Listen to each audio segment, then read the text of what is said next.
stranded without his memory. Yes, let us go now and watch things. Hello, everybody. How are we all? Anyone? No? Just me? Okay. Listen, Idol, I'm in the right frame of mind. Oh, that's good. Today. That's good. I'm There's excited not to often watch. you get that kind of layup. Excited to watch an Enterprise episode. Frank, the Enterprise is featured. The Enterprise D, briefly. Is there an Enterprise episode named this? No, but the Enterprise is featured. This is set on the Enterprise D. It's the next generation. Okay. Yeah, sorry. Right, we are getting too abstract here in our conundrums. Hi, Frank. Hi, Shy. Really? Hi, Stars. Hi, Auto. Hello, everybody. We know some It's great being here on your first time watch through of Star Trek: The Next Generation. I'm honored to walk you through new fans of Star Trek. Kids these days. I've never seen Star Trek before. Will I be okay? We'll be joined in a moment by small-time actor Hugh Jackman, who will be making an appearance and rating this episode. Dude, if he just walked out like from around the corner wearing nothing but a towel around his waist, I'd be like, fuck yes, baby. All the rumors are true. Was there anyone else in that film apart from Shy and Hugh Jackman? Because I haven't actually heard of anyone else was in it. No. Awesome. No. Oh, so it's kind of like a two-piece commentary on the social welfare system. Yeah? No? Okay. That's right. That's exactly it. Two men in a room talking. Perfect. Well, I mean, the movie is, but go on.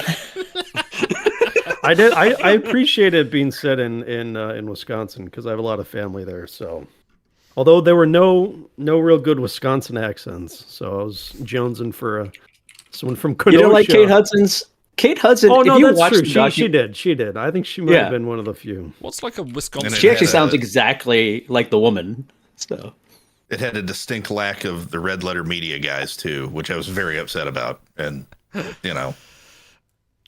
had nothing to do with the story whatsoever. But if you were going to have anything to do with Wisconsin, By the way, legally you have to do that.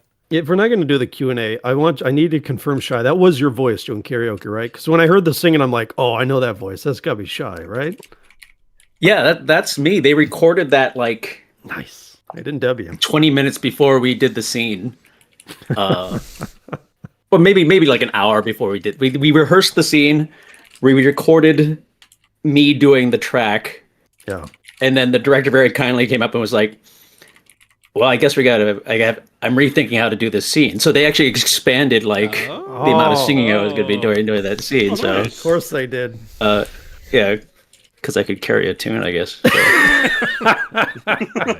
Amazing. I guess, he says. Wonderful. Well, we're about to go on a Frakes-led adventure, so everyone get your DVD copies of Frame of Mind, Season 6, Episode 21. Oh, Idol, why did you pick this episode? Oh, thanks for asking. Shouldn't you do this during the review rather than before? Yeah, no one watches. Oh, that's the true. That's a pre-stream, good point, so. actually. Yeah, I'll do that. Yeah, now. people only click on these videos for about like 3 minutes to realize that we're not gonna To like complain actually show in the the video. comments. Yeah, and then they'll click show to the review if they do that at all. That still makes me chuckle every Twilight episode thing we've got. Just like, why are these? What was it? One comment was like, why are these jackasses talking? I want to watch the episode. I'm like, dude, come on. I mean, Rob if it was Serling public doesn't let us. domain, then we could. Yeah, I could be kind and put review on the title, but I assume that people of YouTube should be smarter than that. Why? Yeah. Why would you indeed. assume that? Why would I assume that? Overtired? Or are you smarter than that? All right. We'll ask him. Do Number we have one the triple superfan. trailer?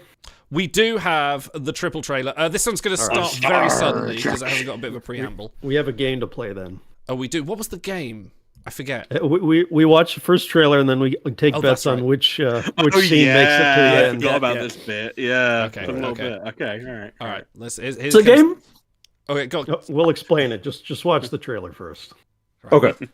Okay. Without warning, Riker falls victim to an unknown hysteria. And the crew fears he's suffering from a mental breakdown. The mind can manufacture all kinds of things. But are they all in the grips of a powerful delusion? None of it's real. You're still with us on the Enterprise. Or is Riker slipping into a terrifying madness? Let me out of here! Next time on Star Trek: The Next Generation. Okay. So the game is you've got to pick. There's two more trailers. They're shorter. You've got to pick which is going to be the scene that they choose to pick for the shorter ones. It's going to be the shatter. Yeah, it's going to be. I think it's going to be the screaming at Get the me out door. of here! Duh. Get me Yeah. out of here. Okay, but what if it's just him hitting Wolf with the medical kit? It could be a phaser to the head. Yeah. That's Yeah, my that second could be. pick. Yeah. But No, Him maybe they're going to running throw a down the little. whole way. Oh, you know what? I was thinking of a different episode just now. I was thinking of the Kurosawa like Three Perspectives episode for a second. I was like, we're gonna throw a little. blows. Yeah, but it's got Hector Salamanca, so Exactly. Let's watch the second of the three, or hopefully 3 trailers. I'm going to see if there's 3 here. Riker slips into madness Yeah, it's going to be that. on Star Trek: The Next Oh, no! Generation. oh, it could be the shatter. Could be the The shatter. door Okay, and okay. shatter. So, Let's find out. All right, happy all with right. the shatter? Right. Here we go. Right. I'm going with the shadow. Oh! Yes!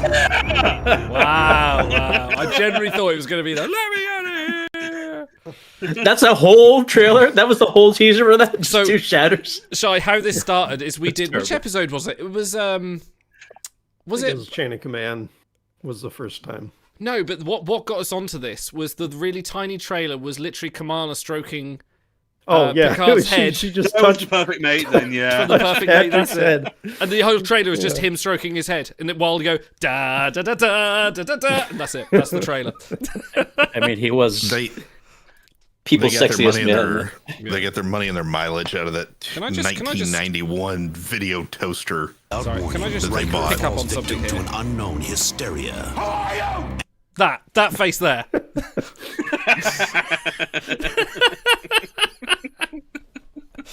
Yeah, that's some Stanley Kowalski method work going on right there. That's his Tennessee Williams. Wow. Yep, that's this Riker gurning face. All right. Okay. Let's. Gurning? Oh, pre-ratings. We need to do pre-ratings. That's important. Shai, why don't you start us off? Oh, Warning. Sorry. There we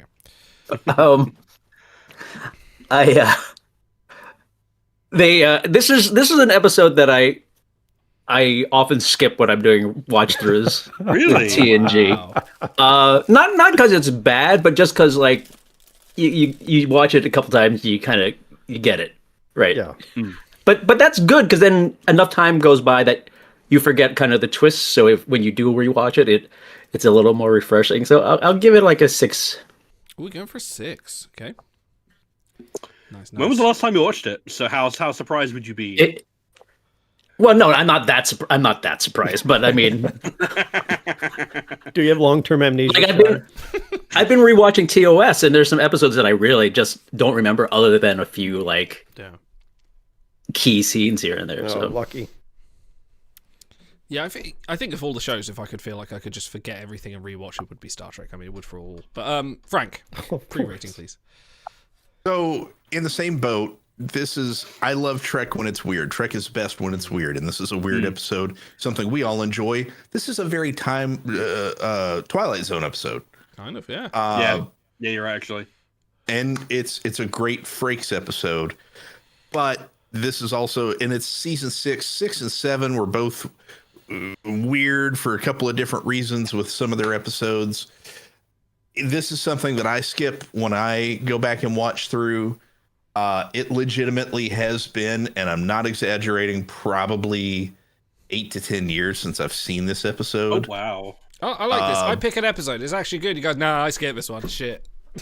Yeah, but I'm hoping, from what I do remember of Just it, you wait until we give an 8.5 at best.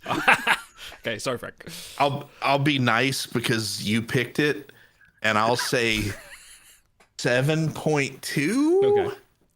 It's no Sub Rosa. It's when did Star Trek go off of Netflix in the U.S.? Does anyone remember? Oh, that'd be about Like year a couple ago. days ago. Yeah, I think recently. Oh, I thought it already No, was. like- I thought in you because in Europe. No, that's it's been the on inter- Netflix. Oh, that's right. And In Europe, it's been on Netflix. like Yeah. 3 years ago. Yeah, it's been a while. I think it's around the time that they moved different things to Paramount. So it's been a couple of years. okay. Yeah. That was the last time I would have watched this episode. Okay. Wow. Stars. So I remember this being a pretty good episode. I love Jonathan Frakes. I think I was talking just before we came on that I think he's a massively underrated actor, even by his own standards. Like, he is not nice about his own acting, which I don't understand. Because I can't think of an instance where he gave a bad performance where it's like, yeah, if you had given a good performance there, it would have really saved the episode. Like, was he really going to do much to save Skin of Evil or Shades of Grey? Like, really? Hey, I like Skin He's of still. Evil. Well, Skin of Evil, like, I still think he's still trying. The end of as Angel best as he 1. can. That speech, I think, is the only time he's let me down in the history of Star Trek. Again, there's not much you can do to save Angel 1. I know that, like, Trent's overwhelming sexual charisma does so much for you, but not for me. These are the voyages. So He was the best part of that one. yeah, even then, he's still the best part of it. I think the main issue, and I can kind of see Shai's point, is that, like, this does not have, like, a moral message to it. It's more just like a kind of a thrillery, dark exploration of the self in a way. But it also doesn't feel like it's an amazing character piece for Riker. Like, I feel like you could almost give this to any character and it would be fine. I'm kind of interested to watch it now with that lens and go, if this was another character, what would this look like? Would it be different or would it be the same? So that's kind of what I'm going to be going into. That being said, I remember it being really, really good.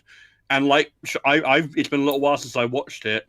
And when I rewatched it with Brody and Marie going through the entirety of TNG, I remember being caught off guard by, because you know what the twist is, but they layer it and twist it around and obfuscate so many times that you're like, okay, but which one is it? And like, that's a great effect. I love when media does that.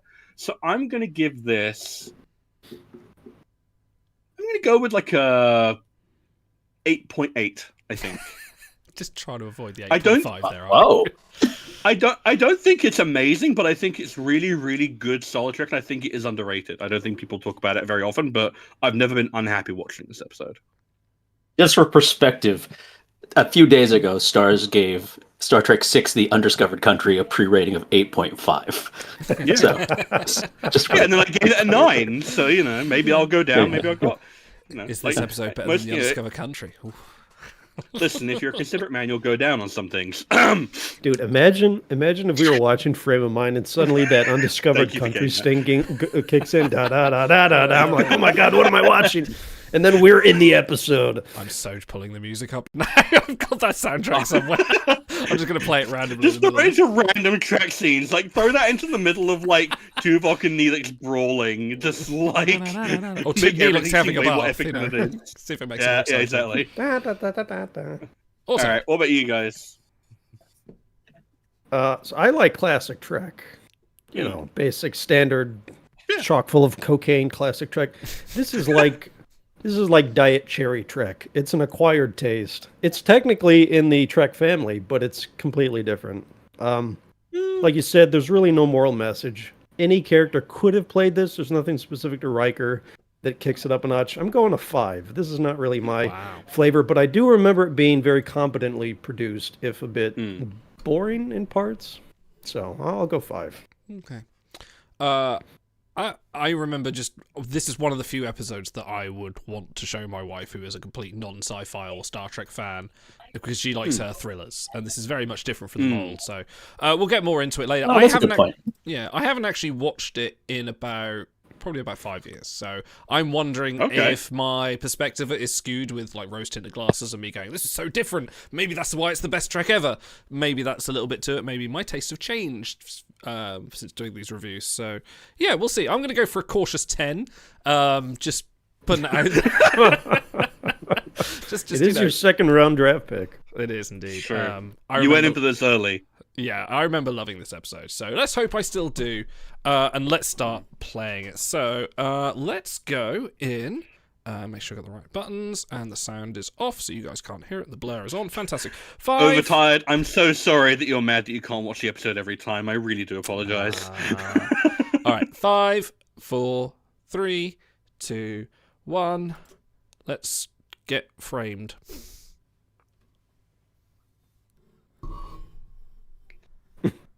I love actors as a character pretending to act. Yeah. Evil Data.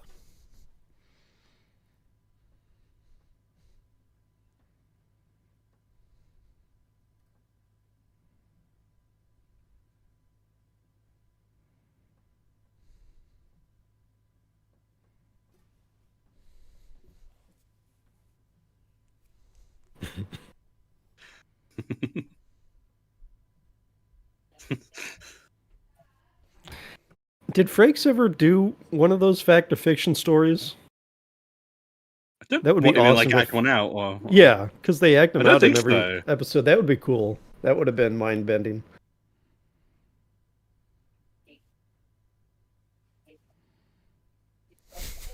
Sorry, overtime.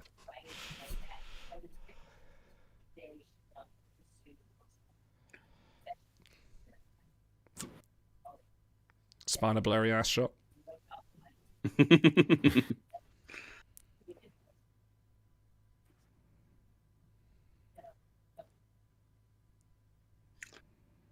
Got those Jimmy legs. God, you know, since watching Twilight Zone, it amazes me how much this is Twilight Zone. Mm.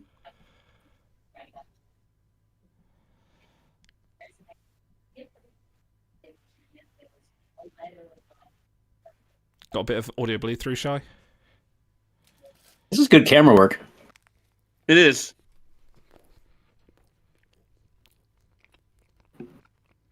You bet I'm agitated. It's all one shot, one take. I was going to say, yes, it's just been one shot. Yeah.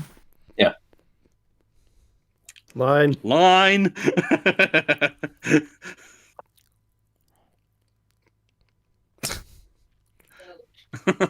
No, that was awful.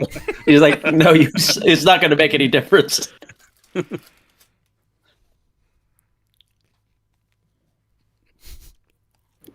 Data's This just actually like, legitimately, this might be Data's best role out of all the stuff he does in the holodeck.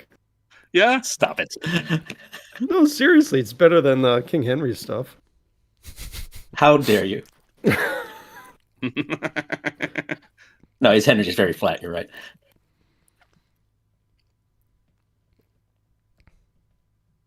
You can give him a hypo for that, right? I love how Will you'll Riker's a method actor. Yeah, of course. Thing is, you give him the hypo spray, and then you get slow Riker from the. And then Patrick Stewart's like, yes, I've heard of method acting before, Data. You tried acting.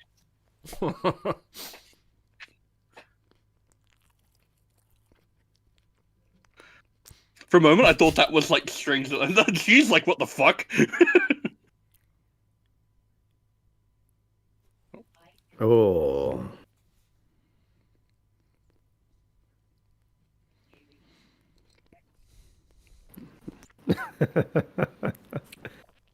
Who the fuck are you? Side eye. I will say this is a great cold open. That was pretty solid all around. Yeah, no, that's a good way to start an episode. Now, if I recall, is it not a rule in classic Trek where if it's a fake scenario or you're in a dream, you never see the exterior of the ship? Oh. Oh, I haven't heard that before. No, but you could be on something. I feel like the Warp that's a Bubble rule. episode. Yeah, I'm thinking of Remember Me especially, where like you only get an exterior shot of the ship the instant that like it goes back to Wesley and everyone on the outside of the warp bubble. It's because the ship keeps spinning as long as they're in the dream state, and if it stops spinning, then like a little Inception reference for you kids. Pay They attention. do show a schematic of the ship. Yeah, but external shots is what I mean. I remember reading that. Might be a memory alpha poll. This is a reminder if anyone is still playing Star Trek Timelines to get your shuttles in so that you can hear this over and over and over and over again. Yeah, I forgot. Oh, the event. Is it all faction this weekend? Hybrid. Faction So Galaxy. next year when we do another Trek draft, are we going to make it an auction draft and assign money value to all the episodes? Yeah. I kind of like the idea of that. Because then there'll be like one person with 5 episodes and then there'll be me with like 100 because I pick all the cheap ones. The This episodes is a we perfectly picked cromulent this episode. year are off the table. Yeah. Well, yeah, we got review Oh, again. Yeah. if we don't Yeah. review them by next year, then Well, they're that's back. true. They go back in the pool. So you better hurry up and book an appointment. Oh my god, the Jaguars are winning. Anyway,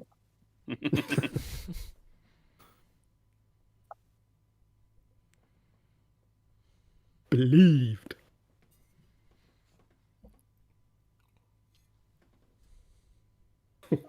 Captain, I'm in a play. I can't go on an away mission right now. I couldn't possibly. I don't even remember there being any backstory or B plot here.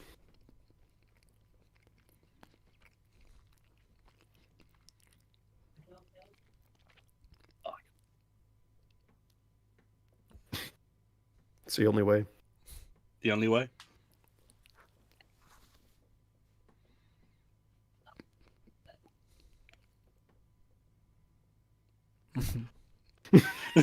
I've specifically arranged this so that you will have to do the play. I've got a We're hot going date at with warp Lieutenant one. Jai. You're not escaping this one. I specifically calculated our warp speed so that you'll Yeah. have to do it.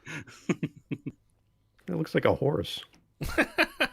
Planet Horse. Well, it looks a little bit like something else that dangles, but okay. The Horsehead Peninsula.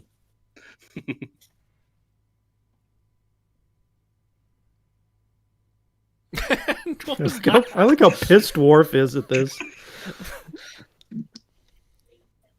Don this gay apparel.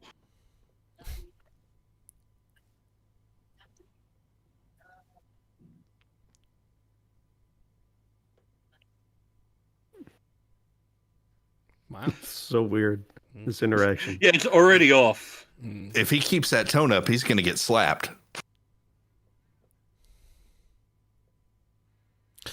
One of the things noticed with like Michael Dorn is how he handles swords and knives. He has a kind of grace to the way he picks them up, doesn't he? Yeah, so graceful. Well, aside from that. Yeah, because with like the backlist and everything, that was specifically designed for him. So I almost wonder if because that was Mark Okran did the It's did the language. gosh, his name's Doug on the tip of Drexler? my brain. No. He does in the DVD behind the scenes. They record him at his house dancing with different batless and mechless Yeah, and I stuff. almost wonder if Curry. that's where he Curry. Michael is a- Dan Curry. Dan Curry, yeah, I think he does yeah. the weapons. So we'll talk about it during the review, but when is he ever on the ship, or is this entire thing already in his mind when he's on the I planet? think it's already in because we've already got the I think so, but I mean, let's pay attention and then talk about it after. It's a sign of how engaging this dialogue is, the amount of talking of behind the scenes stuff you guys are doing. We always do that. you know we're just a load of yappers. That's just the way we are.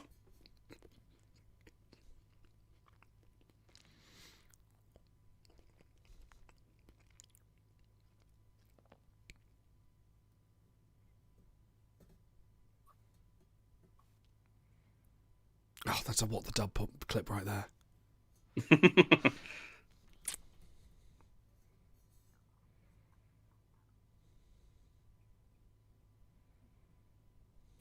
We're watching you right now. He said the thing. Yay! Yay! Has anyone written this play like fully out? I think Oh, we I'm are sure. too. I'm sure. Yeah, it's called Shutter Island. It'll be the year after next STA.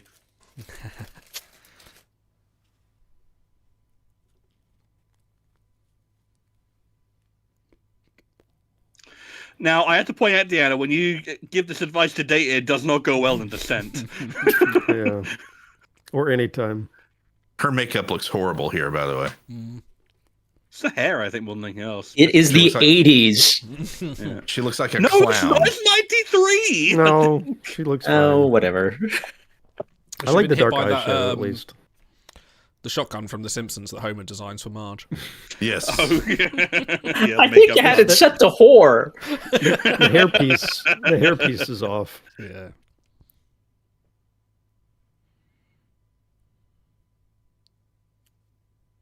Riker and Deanna have great chemistry this entire series. Oh yeah. Mm-hmm.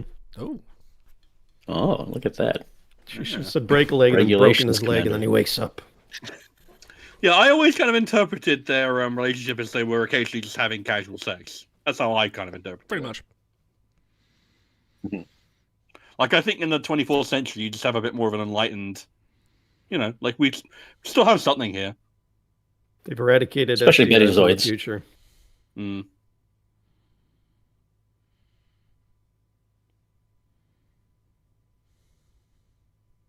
Little Nicholson. A little bit, yeah. Data makes him want to be a better man.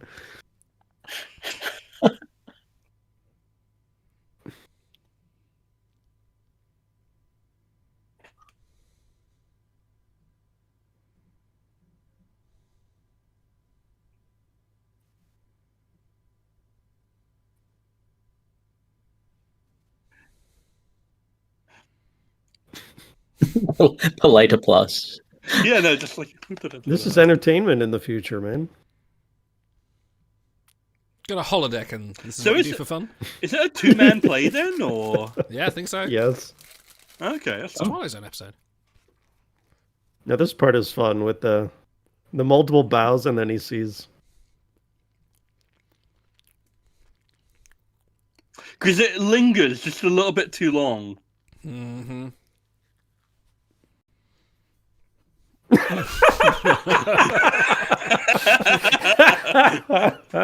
He's like, oh shit, that guy again, and he just goes for another bow.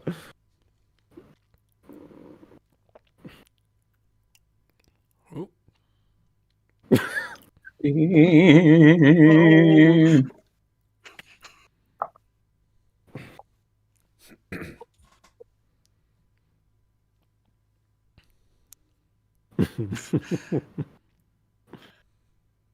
He's got a Garmin GPS in his hand. Yeah, it looks like a bike computer.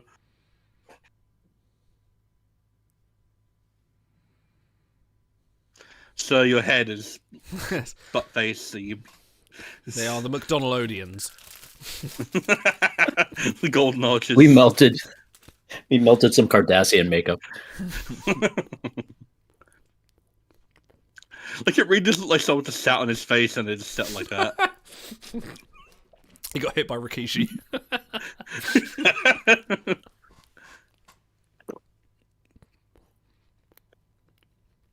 Bread. I do love his little glance up as if for like to check for lighting or like...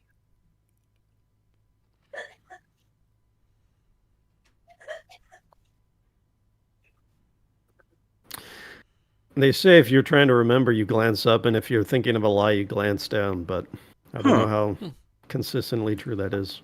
That's not true. Little visual humor for the podcast listeners. There's a podcast? Oh, you remember Admiral Boudreaux, but not your name. Okay. Admiral Boudreaux in the boudoir.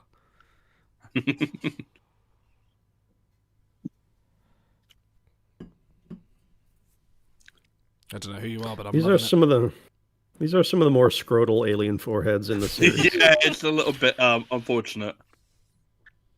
Dr. Cyrus is a very evil doctor name. Cyrus Redlock.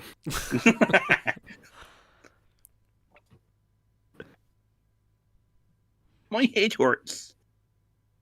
This is great therapy. Just focus. Think hard. Let's put it in his face like that. You're climbing the cage, and Batista hit you from behind.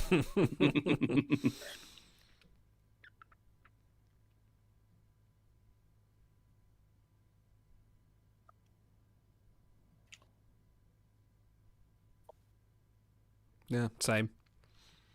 Is that why you play Timelines, Seidel? Your Starship Fantasy. Ample nacelles. No.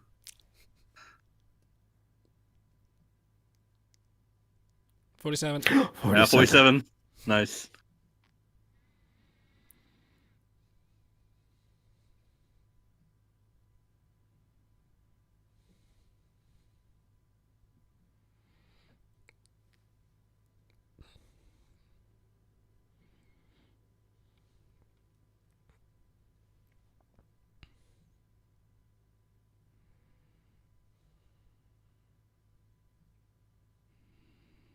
I love the angular ceiling. Mm. Yeah, you'll never hit your head ceiling. off that, never.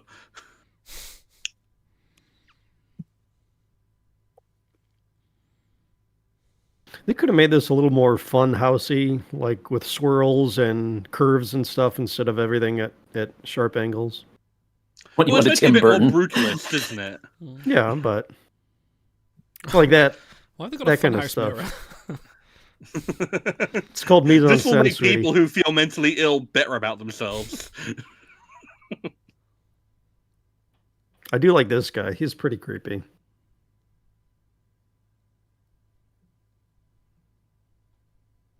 I thought he was about to say a couple of hours of smooth jazz. What? Well, Nightbird. I guess so. Hey, Nightbird.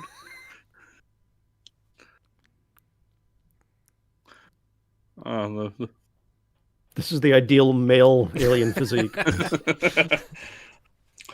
How many spiny lobe fishes? So don't forget, Idol, you got to do Yeah, our I know, Shilla I know. rating.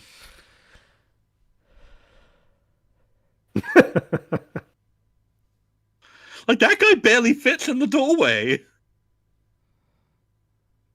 I like the music here. So who does the music on Be this? funny. Would this have been McCarthy? Yeah, this must have been. Yeah, because this would be late. It's either McCarthy or Chataway.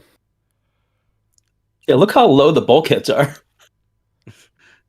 You know, like, I was rewatching Final Frontier with a friend recently, and like we got to that bit where Scotty bangs his head off the bulkhead, and like that one utterly unavoidable. This one, no, I would prang my head every day. So Well, I that's didn't what the know treaty- Susanna Thompson was in this until Oh, just yeah. now. It's one of my pulls. Yeah, the makeup is not great. Calto. Cal, no. I don't want to think about. No.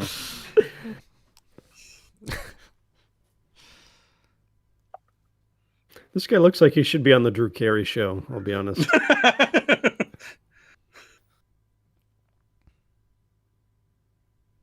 Which is fairly short, I guess. Borg heals out a lot. It's true. It is wild that like I really didn't recognize her from Lenara Khan or Yeah. Makeup is just women lying to us, stars. oh my god.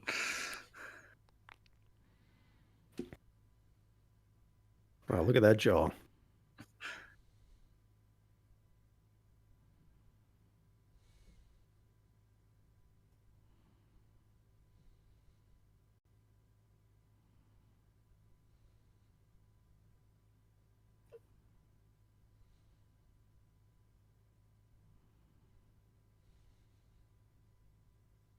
Oh, I love this reveal though. This reveal is great. Yeah.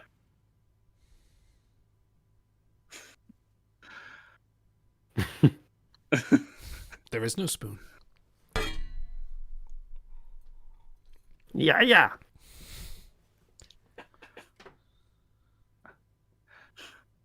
Yeah, pie strap match.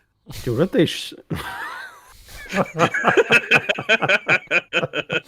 what if they assimilated her and turned her into the Borg Queen, and this is all like All right, get getting out of messy. here. Part of the I'm same not happy timeline. with fanfic. Ooh, I'm spiny not happy with lobefish. hey, fanfic. Look you at that. never Oh, that know. looks Either it, awful. Isn't she species There was a 158? Yes. Yeah.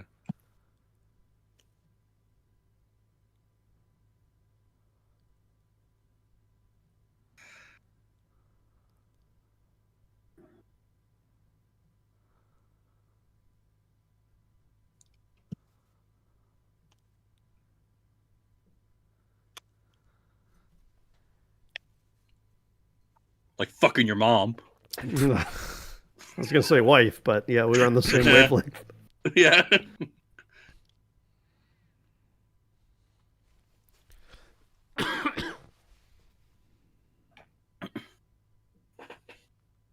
Why would you just antagonize a guy like that? Come on. I mean, to be fair, given the amount of stories you hear about people in mental institutions who work there who are awful to the people who are in there.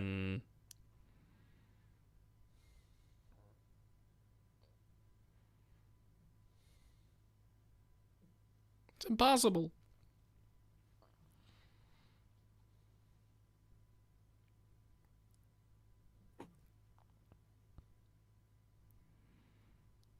Nine times. Well, that was bad. That was a Bashir level of. Yeah, that was not almost. great. Yeah. Come on, Reich, you're an actor. Where did he get that from? He just keeps it on him? Same people that had it's Justice Tech, you know. I thought I was making an off-color joke, but then I decided not to.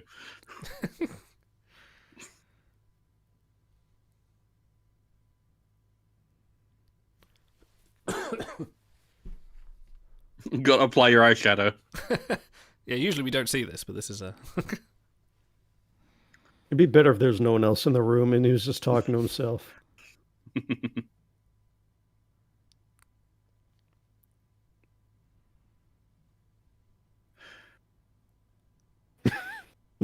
Did we sell out?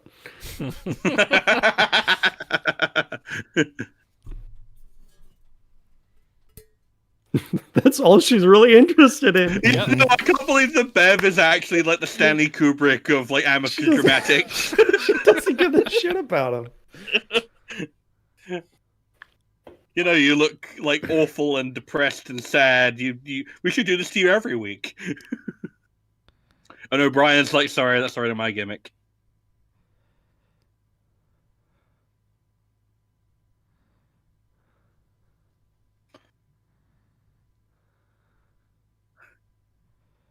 It was getting better.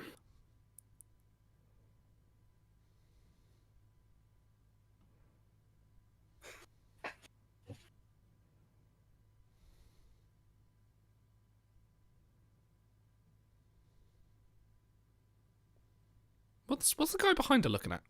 Looking at her. I think he's been in a few episodes.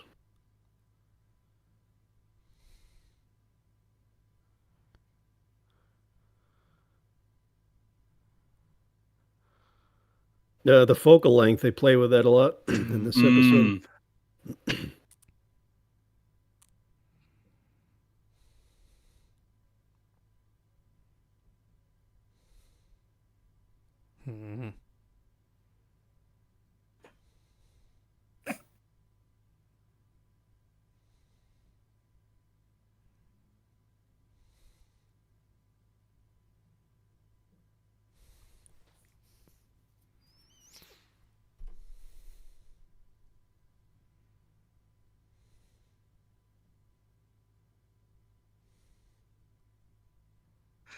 That little musical sting. That's good shit. Hang through the credits. I want to see.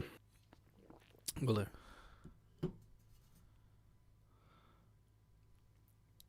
Yeah, it's just method acting. Don't worry about it. Because they just be glad I didn't send you a rat as Lieutenant. As soon as I get they home, fired Ron Jones end of season 4, and then picked up McCarthy and Chataway for the rest of the run. Mm.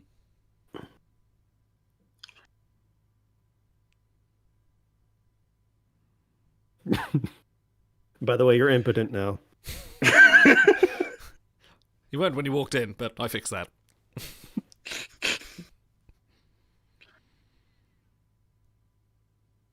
This has never happened to me before, Doctor. I swear. Yeah, because when he woke up after getting injected with the needle, like I was like gonna make a joke about how there should be like a little like tent in them, but I decided not to do it in the moment. And you thought about it for a while, like, I gotta bring this back. Yeah, now I can this is do gold, it. Jerry. We're far enough removed.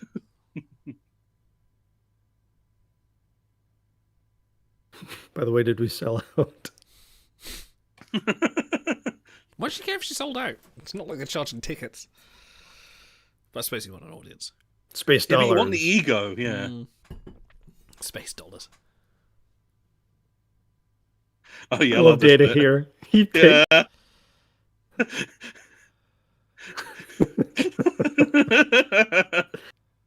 Multi-infarct dementia. There's a rating code. How many multi-infarct dementias? I do love that it kind of makes him feel better.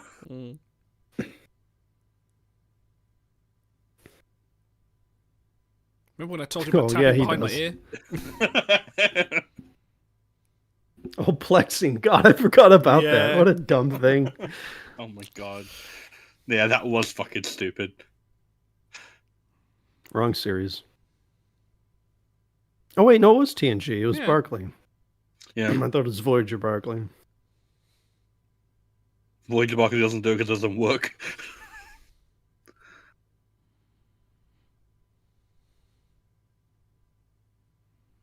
Wrong floor. That is a fun little reveal. You can do so much for good stuff with the turbolift doors.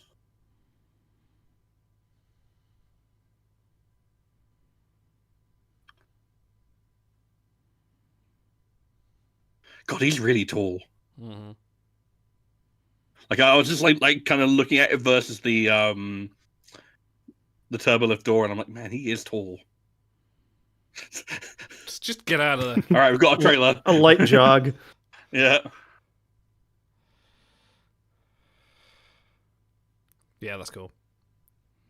Oh, I like that there. Yeah. Pan and pan. So he was still on the ship, but you hear the metal door closing, and then they cut to the other. So it's like a tiny little foreshadow.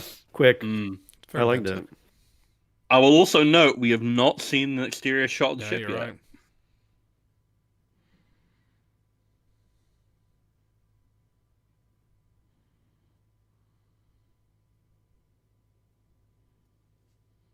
God, look at the forehead.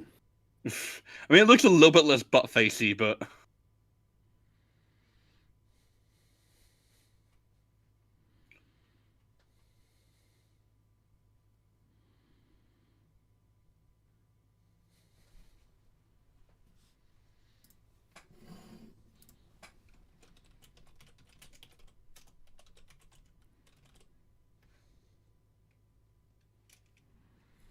maybe it was someone who gave Frame of Mind only a 5 out of 10. Pel Orton.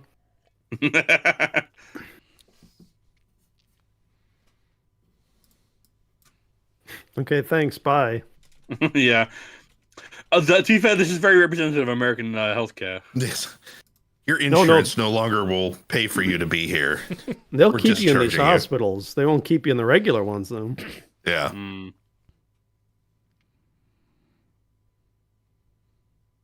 You'll have to go into the box.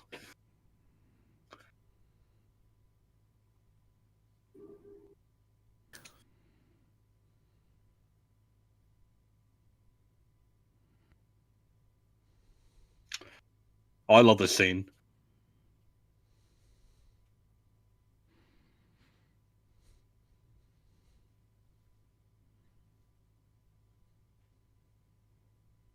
We just poke you with sticks until, all that. Turn it off and turn it on again.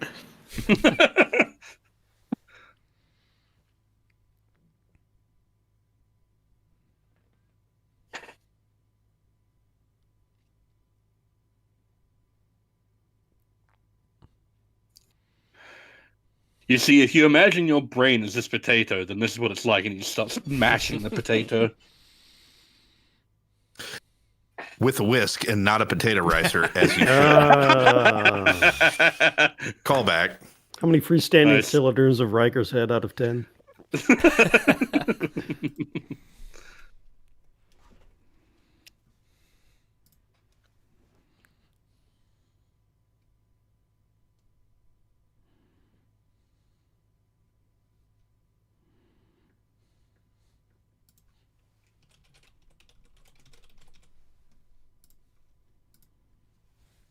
More cylinders.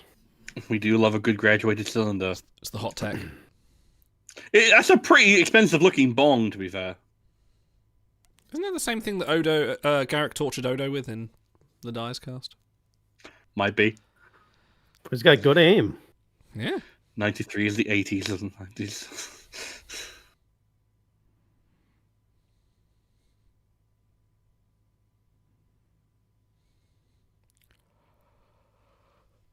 It's amazing that the institution of marriage survived Gene Roddenberry. You're not wrong.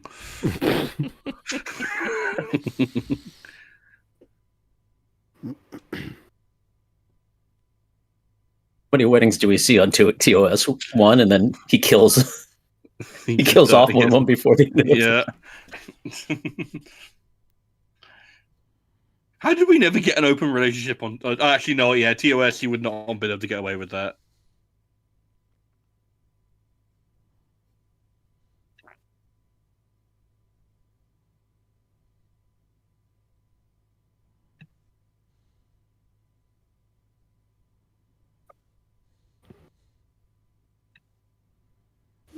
I would pay money to see Frank go up to Prime Sirtis and be like, "You look like a clown in this makeup." Yeah, okay, bro. Whatever. She looks great. I mean, don't get me wrong. I'd still say, hey. I'd take off my glasses so I couldn't see. Why has Wolf got like kind of eyeshadow going on the cranial ridge there? Yeah. He got hit by the same makeup shotgun. Dude, go watch him in Drumhead. He's got the most rougey cheeks, and his lips are hot pink.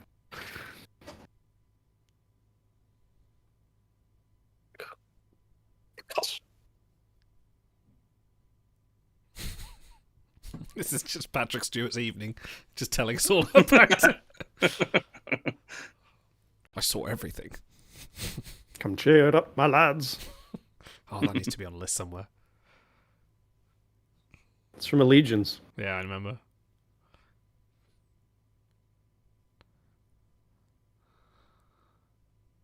One small one.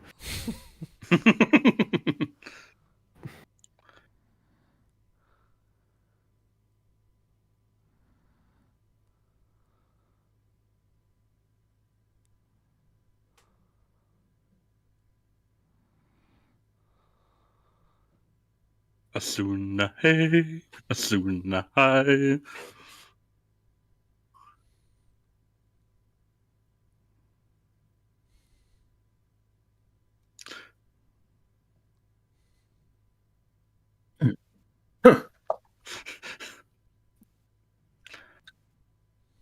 Looks like the reflection reflected back.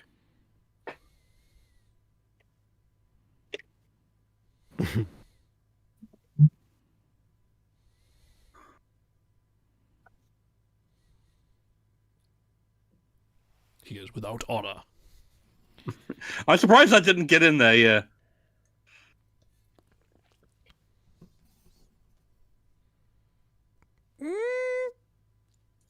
I didn't think about that one. You did say you were going to wait for him after Jalandon falls, and then... Well, to be fair, I think that one's more on Riker, isn't it? Yeah, because she didn't wait long enough. Oh, yeah, she should have waited for the rest of her life. 9 years, that's right. Yeah. She said she'd never kissed him with a beard before, when in fact she had in Menage a Trois. Oh, that's true. Oh, but that was after this point. I know, but still. So up until this point, there's no lies. Okay. Everyone gets one. Yeah. I thought that was Data's painting. I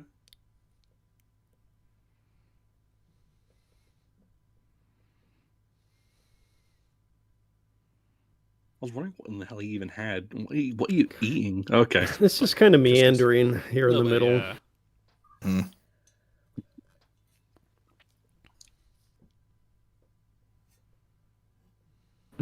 She's like, oh shit. She's going to ask me about the play again.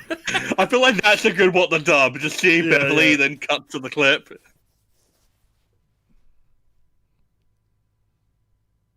Missing caption. How's the play? Did we sell out?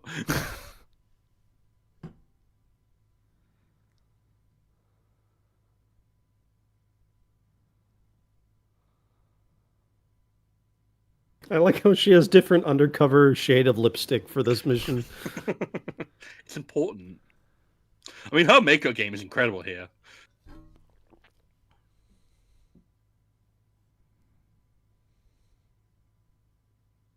You There's think? bugs everywhere. He's non-responsive, and you think there might be a conspiracy. I mean, you seem very sure this is real. Are you sure you're not deluded?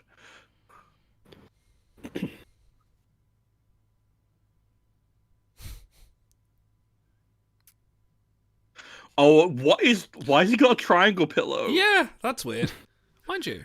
That's silly. Yeah. No, Leather don't triangle mind pillow. you. Actually, if dare it was in the shape of like the alien forehead, the McDonald's M, that would be hilarious.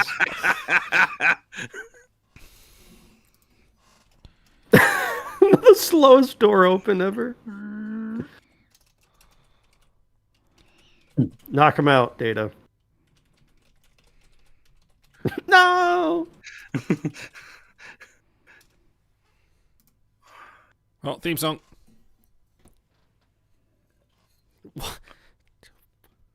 What is with the black turtlenecks? Come on, War. Listen, it's I like how he here. breaks free.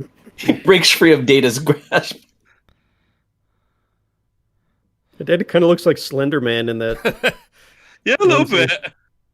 Give him the little hat. I thought I'd wear my law pajamas today. Yeah, he does look like he's like Law in Descent a little bit. He needs like the big shoulder pads and the puff chest.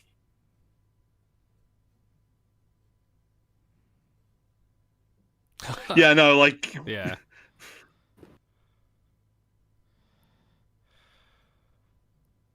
Nope. Oh, yeah, that's the way to run right through them. Wait, so they had these set up. Oh. No one noticed them? well, to be fair, it might be just like a pile of bodies you don't see that have been stunned. Someone's going to come through and go, Oh, what's this? Yeah, they left their technology behind. Come on. I bet you can beam them up. Or they self-destruct. Yeah. False finish here.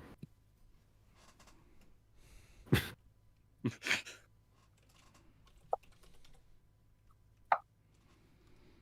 still haven't seen the exterior of the ship. I mean, is that supposed to be a rule across all of Star Trek, or just for this? No, I think it's episode? only in Classic, or maybe just in TNG.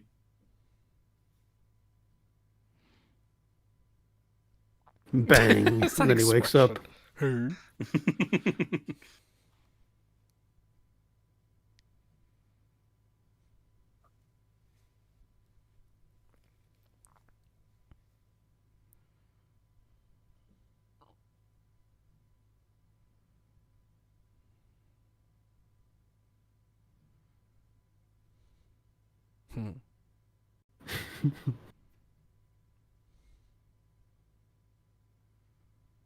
See, now she's got her daily makeup on. Yeah, yeah.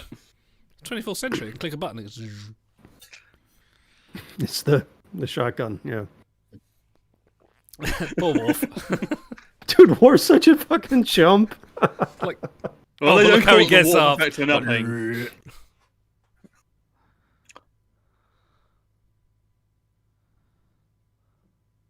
No, what she should have said, I'm going to end it no matter what it freaks. Da, da, da, da, da, da, da.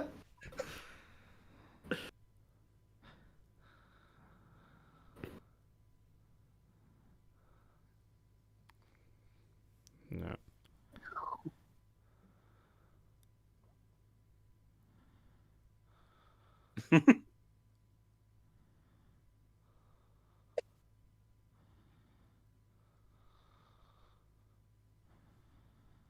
Starship.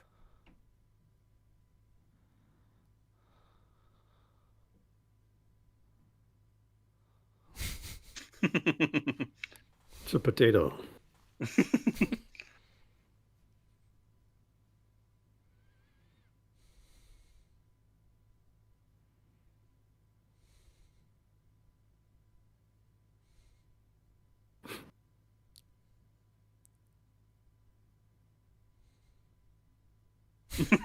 It's very complicated. I love the clapping part that comes up is hilarious.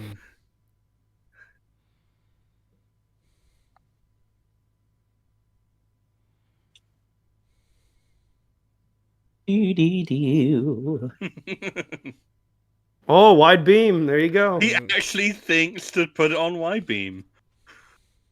That's how you know he's lucid. And then it's a narrow beam. Yeah. Yes. It's almost like it's a delusion.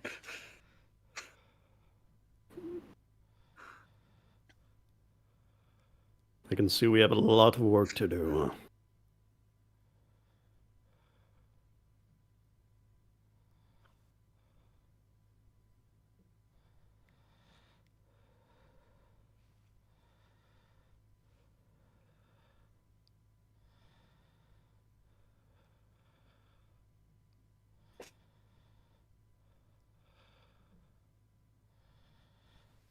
Line.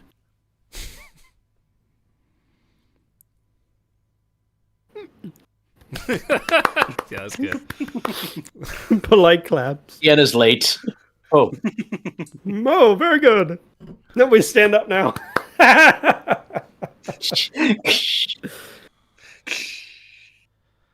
Oh, look at that angle. Yeah. Ugh, that's uncomfortable. Yeah, that's. Why is he dressed in like blue tartan?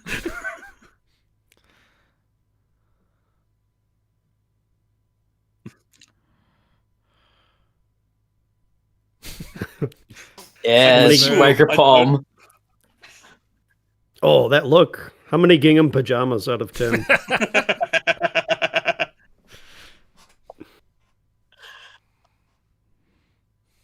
The Riker Buddhist palm. He escaped. Damn it, he took the pajamas. Oh, There you go, Starship. there you go. Yeah. There you go. That was my last knife. Return Hope safely. you want it.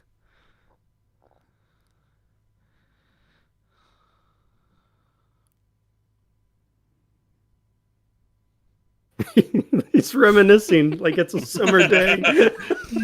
Just rewind the episode, it'll be fine. We can just do all that for him.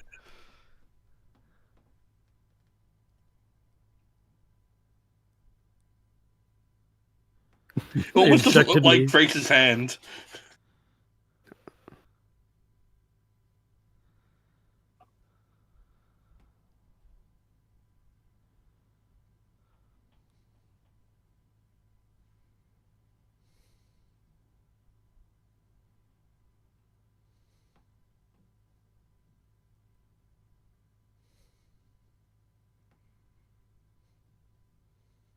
Didn't work though.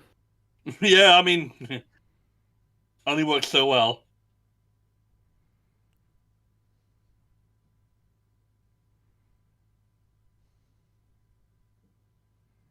I'm surprised there weren't more pornographic elements in his memory.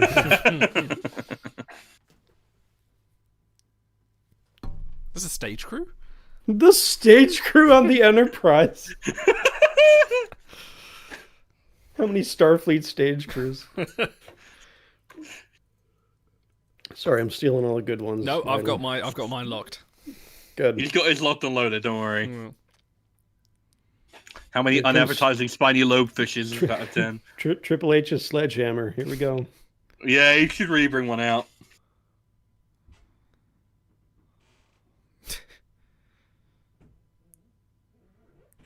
And credit. Oh, you want to see the? Oh, they music should credits, They do you? should have shattered the glass at the Yeah, end of this that'd be credit. good. That would have been good. That would have been real good. I can see my son is coming.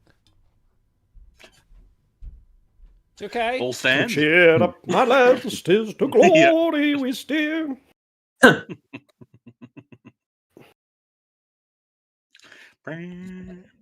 Oh, I was supposed to look at the music and I got distracted. What would you prefer, yellow spandex toe tied? You can't still Sorry, who watch did them. did anyone cut you to the music? I did not. Let me find out for you. All right, we'll get. Idle can rewind it. You won't. Sorry about that. You want Gary Hang Sackman. on. Yeah, Where can was you it? rewind? We were too busy making terrible jokes. Music? Jay Chataway. Oh, Jay there you go. Chataway. Okay. Jay Chataway. He's Chataway. Hey, look, if Livingston watches us, maybe Chataway does too. Maybe, yeah, that's true. We could be universally popular with those two people. Okay, let me go to... I don't know what I was going on with that. Right. close that. Let's go. Auto would have loved this episode, but they left the tech behind. I mean, it's the little things. All right, let me do this.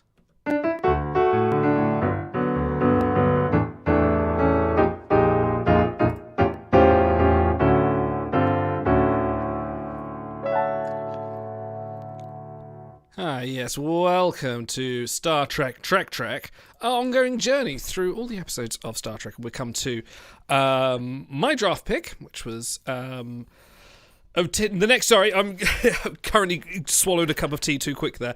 My pick, which was TNG season 6. It's definitely tea. I'm doing dry January, unfortunately, so I am off the sauce.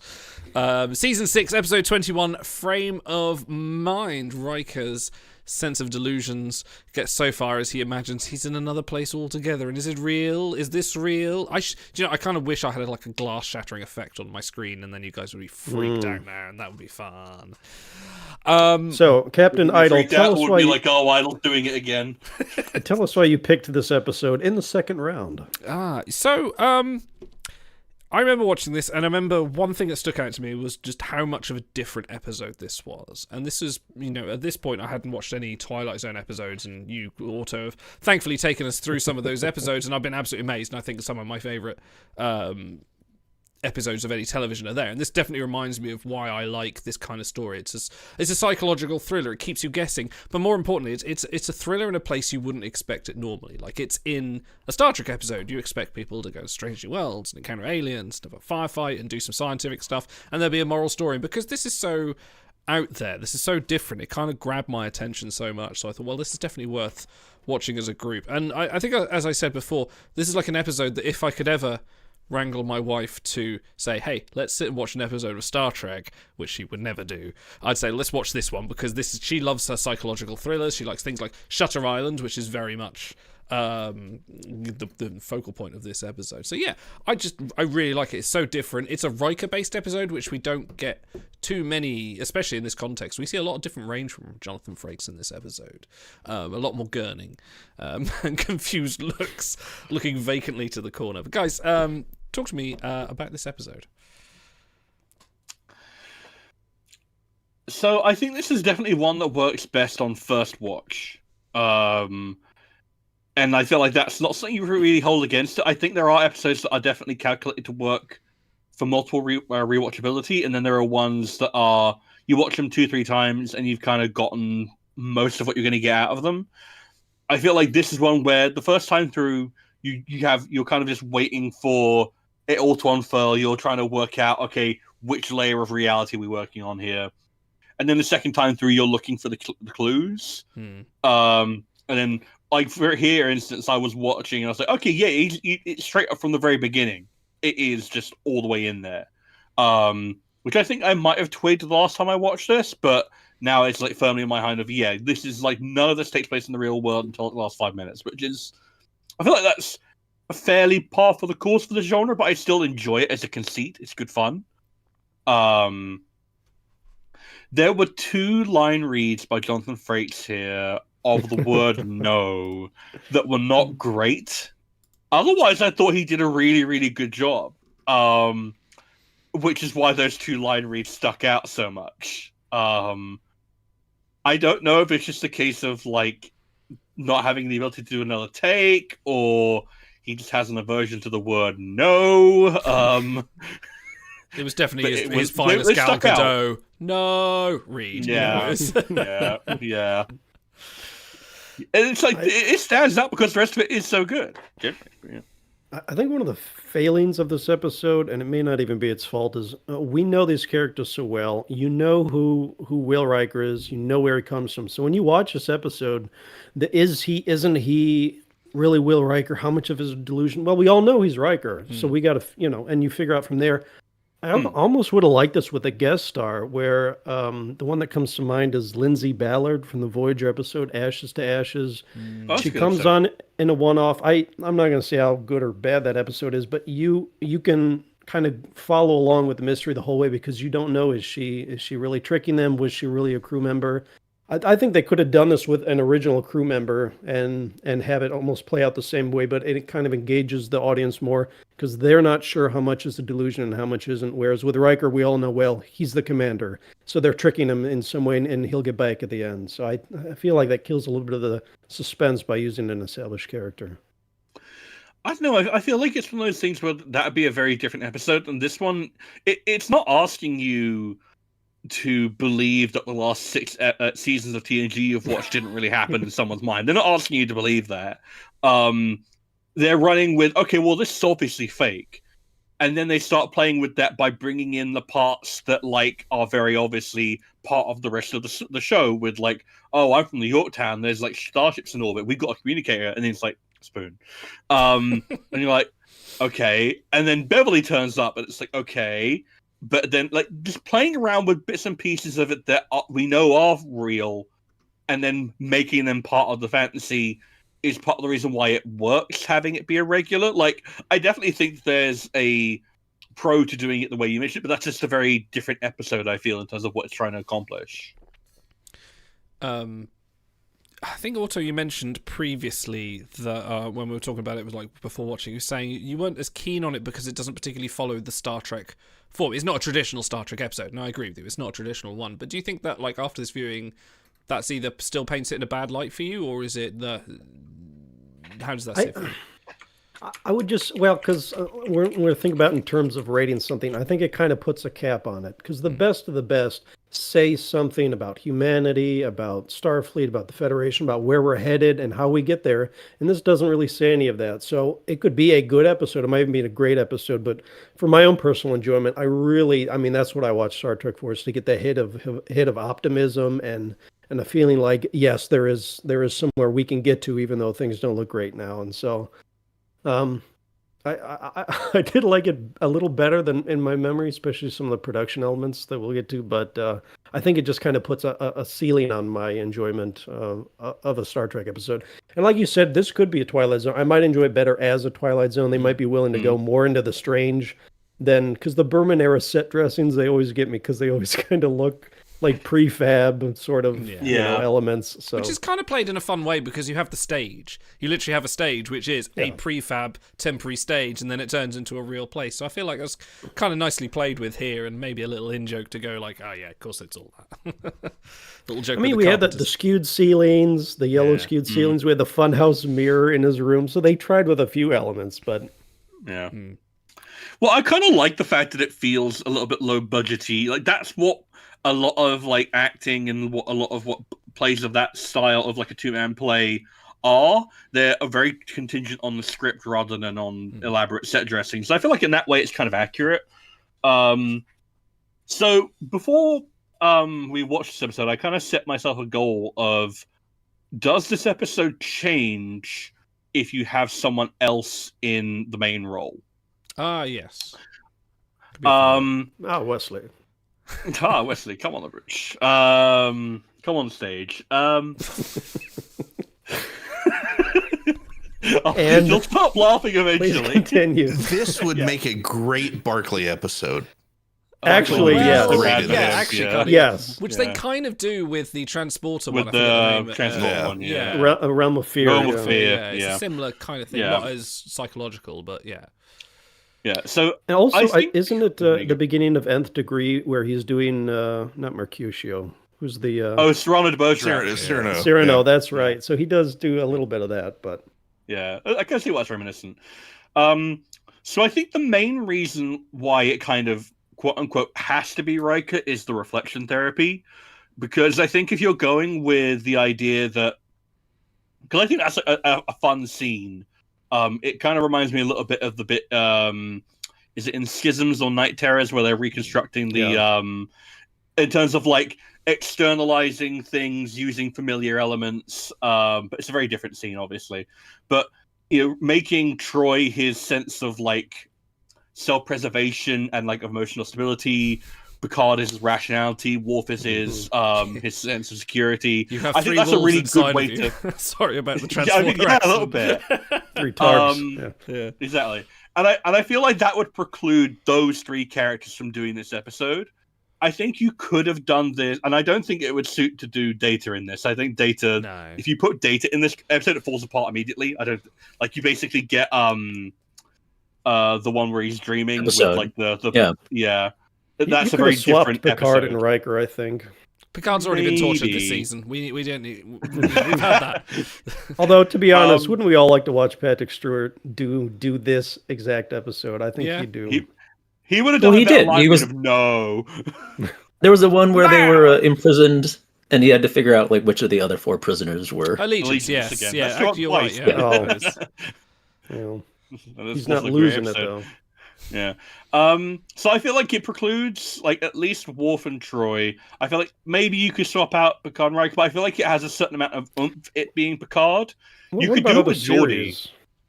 You could easily do this with, like, Cisco. O'Brien. You could guess what? This is your average O'Brien episode. You see the style of the Tribunal, torture yeah. a bit more. Yeah. Yeah. I feel like you're skipping Beverly. Beverly would be great in this episode. Remember me? We kind of had That's a that with point, that, didn't actually. we? Yeah. Yeah. Yeah, a little bit because she was losing her sense Yeah, of actually, I think purity. that Was would- it? Yeah. Wolf had parallels, I kind of. Parallels is very different. It's different, but it's on the Like, same kind of ish line. Yeah. Yeah. You can't really mentally torture Worf because Worf mentally tortures himself all the time. So yeah, I feel like it's like half the crew you can't do this with, so half the crew you can. Like if you made this Beverly or Geordi, I feel like it would have play roughly the same. But I feel like there is a certain appeal to it being Riker because he's such a solid and stable presence throughout most of the series. Yeah, like it's when it comes to tactics, he's a bit of a maverick, but he takes like real care of everyone under his command, and he's just a very reassuring person to have on the bridge. So I feel like playing with him specifically has a degree of power to it. Brandon Braga, who wrote this episode, and I'll come on to that in a minute, but he actually had a quote of saying that it was intended to remedy Braga's perception the character was underused. He said, Riker's a friendly character. He's the one human you can do humour with. You can do action. And here, you can jerk him around and drive him crazy. You can jerk him around. Yeah, I mean, literally. I just we weren't doing that to Geordi all the time. Exactly. Shai, a star of stage and screen, how did this feel to you? How was the production value? I'm keen to see the Starfleet stage crew. I want to know what kind of setup they've got, but... Yeah, well, let's compliment sandwich this. Like the cinematography on this episode starts off and throughout is really strong. Like they're doing some really creative stuff. It's reminiscent of TOS when in the cold open they would just do these crazy camera tricks and camera movements, even in the pilot. But for me, the episode is a little one note throughout. I think Jonathan Frakes is a really good actor, but I understand his frustrations with his own performance. You know, people talk about actors' ranges, and it's like you either have there's technical range, like sing, dance, do accents. There's genre range. Can I do comedy? Can I do drama? And then there's emotional range. You know, emotional range. Give us a little taste, Shy. No. If you can give it for free, a little emotional range, perhaps. I do one show a day. One show a day. That's it. And Frakes is such a good director. I'm sure when he's watching himself, it drives him crazy that he's not hitting it the way he wants to hit. I think he hits it fine, but it's not like when you were talking about when he shouts no, right? That's not he's not hitting a Brando no. He's not hitting a Montalban or even a Shatner no, right? He's not fully invested. I think he could get there, but I think it would take more time and work than they were probably afforded on a television shooting schedule at the time. But apart from that, there's not a lot of pace changes here. It's very like, no, this is true. No, this is true. This is true. And the stakes never really ramp up for me, at least.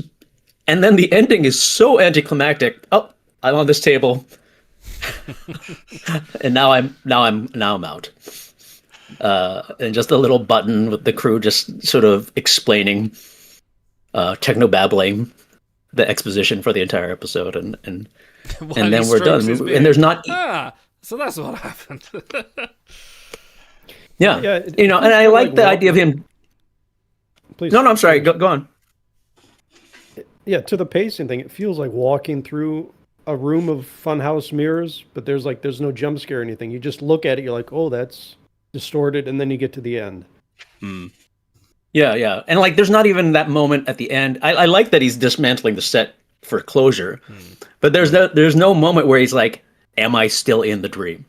Right? Which this sort of episode demands. Like, am I still? Yeah. Is the top still spinning? Is the That's Inception exactly top what I was still just going to spinning? mention, the Inception finish, yeah. Yeah, Yeah. It's not there, and you're like, oh well, why did we do this? There's no like stakes whatsoever. Yeah, I was also kind of hoping for like a violent reaction to the stage when he was like starting to strike it. Like I was hoping for like a really visceral, just, but instead he just kind of fires a bit and takes it off.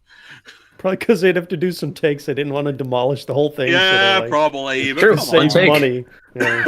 My Frank. biggest wish is that somebody would make a fan edit where at the very end it does not end with him in sickbay giving all the exposition of, oh no, you were really on this planet and really in that alley and everything's fine and now you can go take out your anger on a set, but just rather with him like, oh my god, I am really a prisoner. I am crazy. Are you and saying- then that's it. Series finale. Da, da, da, da. It was all in Riker's head. It was all a dream. St. Elsewhere, Newhart, and then that means these are the voyages was a holodeck episode of a crazy person in a mental institution and not actually Riker. Okay, which okay, makes it you've got me at the end. all That's- fake. I mean- Wheels within wheels. It's Yeah. wheels within wheels and layers. Now, I mean, you've all said it perfectly. It's a fun episode. It's a standalone episode. At the end of the day, it means nothing, though, to the grander picture. You could take this out of Star Trek. You could wipe everyone's memory that this episode ever existed, and you would lose nothing about any of the characters as you proceed on into the fandom. And it's like if you're hungry and your body needs calories and you eat some celery.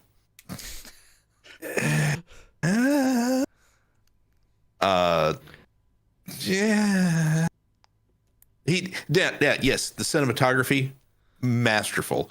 Acting, great. The moments where it's like, oh, I didn't expect that. That was a good one with the spoon. Little things like that. But So let me bounce off there a little bit because we've watched a few episodes lately, like Chain of Command, where when you're exploring something, it has something to say at the end. And there's a character in this, Mavic, who I like. He gives this kind of off-kilter performance. He comes across as weird, but there's part of the episode where they're in the lounge or whatever, the eating room. Riker's eating. Mavic is just taunting him for no apparent reason. He's being cruel to this mental patient, and then he just leaves the scene. I'm like, well, what was the point of that? If you want to say something about it, why are you just having to be casually cruel for no apparent reason? And it just struck me. I'm like, it's part of the it doesn't say anything problem or complaint. I'm trying to where think it's if like, there are there other that was kind of your episodes? opening where you could have said something about either compassion, because if you look at mental institutions in real life, it's bleak as hell. You get in, you're not getting out.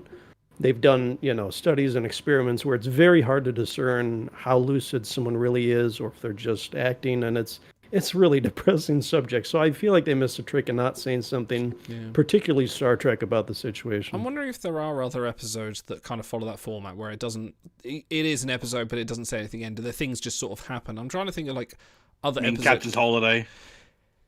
Yeah.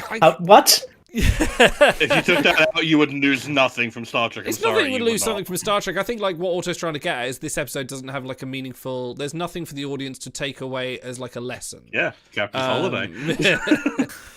Yeah, don't sleep. that's with right. I mean, strange we would have missed archaeologists on rising Porgon. beaches. You got to relax.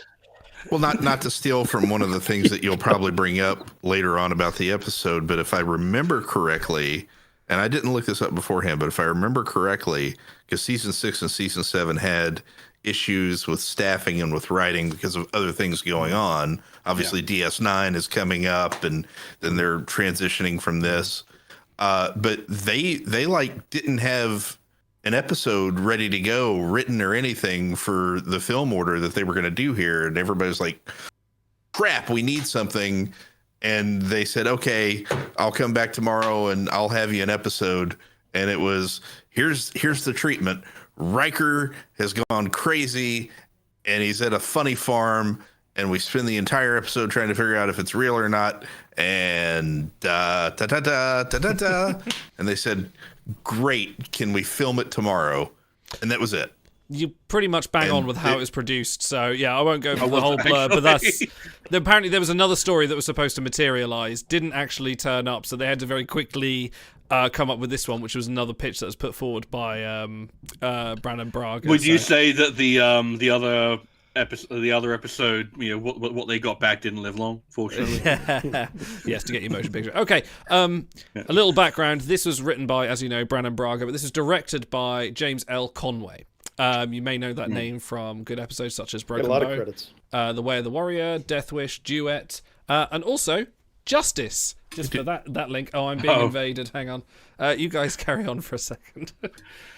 So, it's interesting that it's a Brandon Braga episode, because Brandon Braga, when I hear his name, I associate that with like the more technobabbly episodes. And I feel like this kind of needed like a Ronald D. Moore or a Michael Piller on it, really, to give it like that emotional like bounce. I'll tell you who it needed. It needed Tracy Torme, who did from season 2, is it? The Royale, because that's also a surreally kind of episode. But the reason I like that one more is it doesn't go as strange as this, but it's got a lot of charm and a lot of humor, and there's almost none of that in this. It's a very bleak episode. I think the only part that jumps out as particularly humorous is when they all start applauding as he's pushing back at the delusions, and they start applauding. I'm like, it's kind of funny, where he thinks it was but he was it's just kind of charmless and gray throughout a lot of the middle section. Perfect meta to this review is if Idol's camera would have just cut off and then cut back on, and Louisa would be sitting there with no context whatsoever of what's going on. And we just continued the discussion, and she's like, "What? Huh? You've been here the whole time." Yes. If I were directing this episode, Overtired brings up that how does this compare to the other Riker Delusion episode, Future Imperfect? Yes, it's they are kind of similar. No, you can't. Don't even try. Yeah. Because I feel like that one kind of like its strength is that it commits to it all the way through, and you know that it's fake, but you're waiting for the rug pull, which does give it a bit more variety. There are more peaks and valleys, and you do just get to play around in the fun, dumb alternate future for a while. I feel like that one might also suffer from the idea of, well, it doesn't really say anything about... Well, it's just saying about Riker as a character, I suppose. That's like a future that he sees him as plausible for himself. Yeah, I get a little bit of the sense of longing about his wife, Min, who never could be real, but you kind of feel like he's missing that element of his life, so...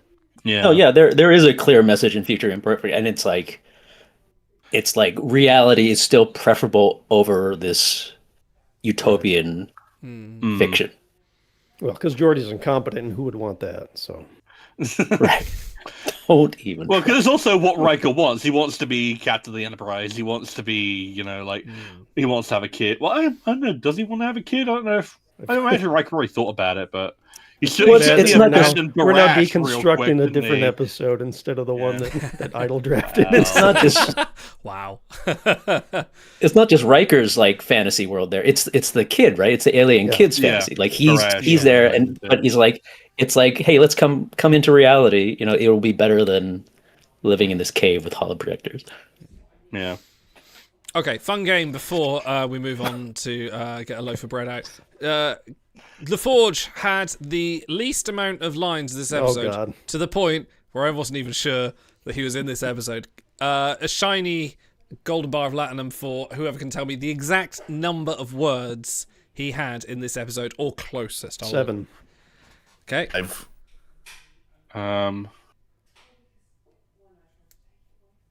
think it's like 10 or 11. Okay. 11. I'll say 11. I'll go with 4. I'm gonna go 4. He had 18 words this entire episode. Okay. I didn't even. Where was he in the episode? I must have missed him. Was he? It's the bit when he the carried the engineering dude. guy comes in. He's like, "Oh, he was working on a thing on Deck 29. okay. A plasma torch exploded in Right, his right, hand." right, That's literally all he has to say. Yeah. Okay, there we go. It's such a good Geordie episode. That All right. never came back, really. Yep. No.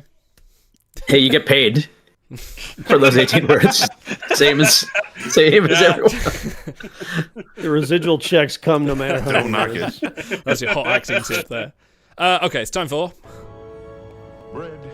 your bread. The moment or particular sequence in the episode that stood out to you in the same way that we saw Avery Brooks going bread and all of us just going mental. Let's start with you, Shy. What was your bread of the episode? I mean, it's the cinematography in the cold open. Like it really catches you right off the bat. Going for a one shot in a syndicated television production is always a daring move. So I appreciated that. It sets it up well. Definitely a different tone to the episode. Okay, I'm going to go for my bread. My bread is definitely just going to be the glass shattering and then the glass shattering again when he fires the phaser at himself. I think back in 1993 or whenever it is, when you see that for like the first time, you're just like, wow, cool effects. And now it's not so much cool effect. It's a little bit hokey now. We see the sort of like the layers of CGI there, but it's still a fun like, which is reality. I don't even know if it's CGI. I think it's just Photoshop. They actually had a mirror. They smashed a mirror on stage. No, it's definitely CGI. And just sort of having that moment when you're watching something, and sort of me being about 9 years old at the time, my mind was blown. I was like, wait, what is reality? Oh my god, am I here right now? You know, akin to Barclay going like, yeah, you know, end holo program. You know, at the end of the Moriarty episode. I can't remember the name of it now. Anyway, also bread. Chip in a bottle. That's the one. Chip in a bottle. That's it. Yeah. I'm probably stealing this from Stars. At least I hope I am, because I thought he was going to steal it from me. It's the futuristic Bong episode where they project the different parts of himself. Oh yes. I always think about that. It actually reminds me of the episode that The Bonding earlier in TNG, where Jeremy Astor, he loses his mom and he's trying to cope. And the original script had him working through things in the holodeck, seeing her and trying to figure things out. It is such a cool idea of future tech, like the idea of using that for therapy somehow in the future, drawing things out, having you literally confront things instead of laying on a couch and confronting things with your therapist. I feel like there's a lot of places they could go with that they haven't yet, even in the series, that would be really cool. I mean, you have awesome future technology, use it. And instead it ends up being the aliens tech and we never see it again. So I wish they would do more with that in the future. But that's my bread. Stars. My bread is the little look that Riker has after what's her name? Bloom, Susanna Thompson brings out the spoon. And it's just like the little Jaya. Yeah, Jaya. Yeah. The AI strap match, yes. It's the little look on his face where he just kind of like looks down because he's just like, there's a little bit of embarrassment, there's a little bit of shame, there's a little bit of like disappointment. Like it's just a lot communicated with and you just kind of you feel it as well. Yeah, he's good. He's a good actor. He's very good there, yeah. And like, it's such a well teed up moment in the because like you're not wrong that it is a fairly flat episode and that it doesn't have a lot of peaks and valleys. Like it doesn't oscillate a lot. But I feel like that coming so early in the episode, you're expecting it. You're waiting for the Starfleet reveal, the slow. Okay, we got to get you out of here bit, and then they do it, and then it's just like they're taking the piss, and like. It puts you in that Riker mindset that would be like that's the bit that I remember the most, just the look on his face after she reveals the spoon. Like I feel like that is gonna stick with me after this. Frank, finish off this loaf. Very simple one because I've agreed with what everybody has said, but I love it anytime there's an alternate reality or dream sequence episode Worf must always suffer, and this time is no different. Worf take a bump and just From slap. like an empty medical case as well. Yeah. He sold that hard. Like he literally just flew across the room with like. Yes. in Riker's reality- a secret Michael- Vulcan. If Michael Dorn had been willing to put in the physique work, you could easily have gone for the WWE with that like kind of like degree Oh, yeah. of like I'll sell the bit. For sure. I mean, is there a weird timeline when there was a WWE Star Trek crossover, and then that would have been like some promotional? You're making time? it happen as we speak. Yeah, I know, but I mean like properly. Like if it had happened during the New Generation era, you could have like Michael Dorn versus Shawn Michaels or something. Anyway, That'd be a great bit. that would have. We did have The Rock. Did have The Rock and a few others as well. Okay, I mean, it's a callback to first season when Dorn was complaining that he was getting beaten up by old men and Data, like Data and old men. He thought he wasn't wrong. well, no. Yeah. I mean, yeah, Data's one thing. Okay, so as we've remarked before, Susanna Thompson reprised her role. Well, actually, first role here. She would reprise it several times. She ended up being Lenara Khan in DS9's Rejoined, and she'd also more famously become the Borg Queen in a couple of episodes of Star Trek Voyager. There's a couple of other recurring guest stars in there and here as well. Andrew Prine played someone in this. Sorry, A Nazi. It's almost always a Nazi. wasn't Nazi. It was one of the Tyrellians or whatever it was. J-Paul But Bailey. he would end up coming back for DS9's life support, playing Turrell. If you remember that episode, I don't. That episode is very boring. It is if I indeed. recall. So David Very Selberg, who Join is played- amazing though. Yeah, Mm. David Selberg, who played the amazing about Dr. that. Cyrus in this episode, also Cyrus plays Rock. someone else. Do you know who? In a different TNG episode. He had a very sinister face. That's a good lead. Was he a Romulan? He was not a Romulan, no. 15 questions. Is it a Romulan plot? Ploy to start a war. That was two. Dang it, we had the thing too. Where is it? Is it part of a Romulan plot? A ploy to start a war? So you can do this. It's not just me that That's gets to do another this. two. No idea. Okay. That doesn't come through to us. Oh, it's not coming through. Okay, well that's not helpful. Okay. All right, put us out of our misery here, Idol. Never mind. Okay. Sorry. He played the historian Waylan from The Big Goodbye. Oh, yeah, So, I can see that. Oh wow. Okay. Christ. Random poll. R.I.P. You know, Good Wayland. old memorable Wayland. you know the ship's historian. They have those. Dude, Data walks over with the lamp, unplugs it, and he kind of tries to figure out why it's not working. That's a great gag. Yeah. Okay. Let's do. The best advice I can give you is to just be yourself. You're the worst thing that ever happened to Zek. You're the worst thing that ever happened to me. Actually, that's the second best piece of advice. In fact, you're the worst thing that ever happened to the entire Ferengi Alliance. No. Just stop saying that. Yes, the best worst categories. What were your favorite and least favorite parts in the episode? Let's go snake draft. Let's start with you, Frank. Frank. Drank. Right? Frank. Andorian brother. I know what a lot of you distinguished panelists are going to choose based on what we've discussed. So I'm not going to steal anything from anybody. I will try and go a little unique. The best for me was just getting to see Frakes act outside of the bubble of Commander Riker. He got to play something a little different with a little bit more edge that you don't really see in Star Trek very often, and it was refreshing to see him from the opening shot that I'm sure somebody else will cover, and just the believability of all of it.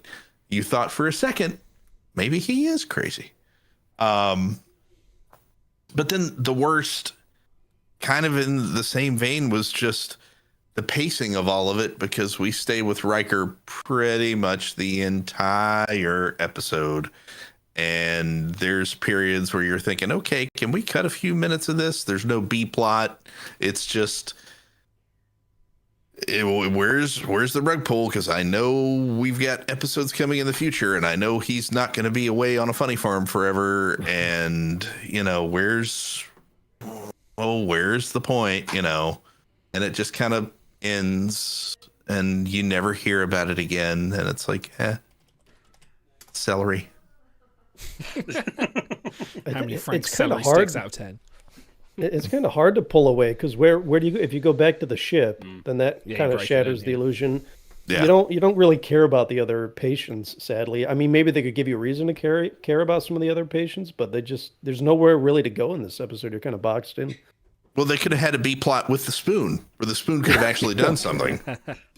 And Well, I mean, they didn't see it. Yeah, maybe the reveal that the other patients are actually insane comes too early. Like maybe that shouldn't have been revealed until later in the episode. Yeah. Anyway, not my point.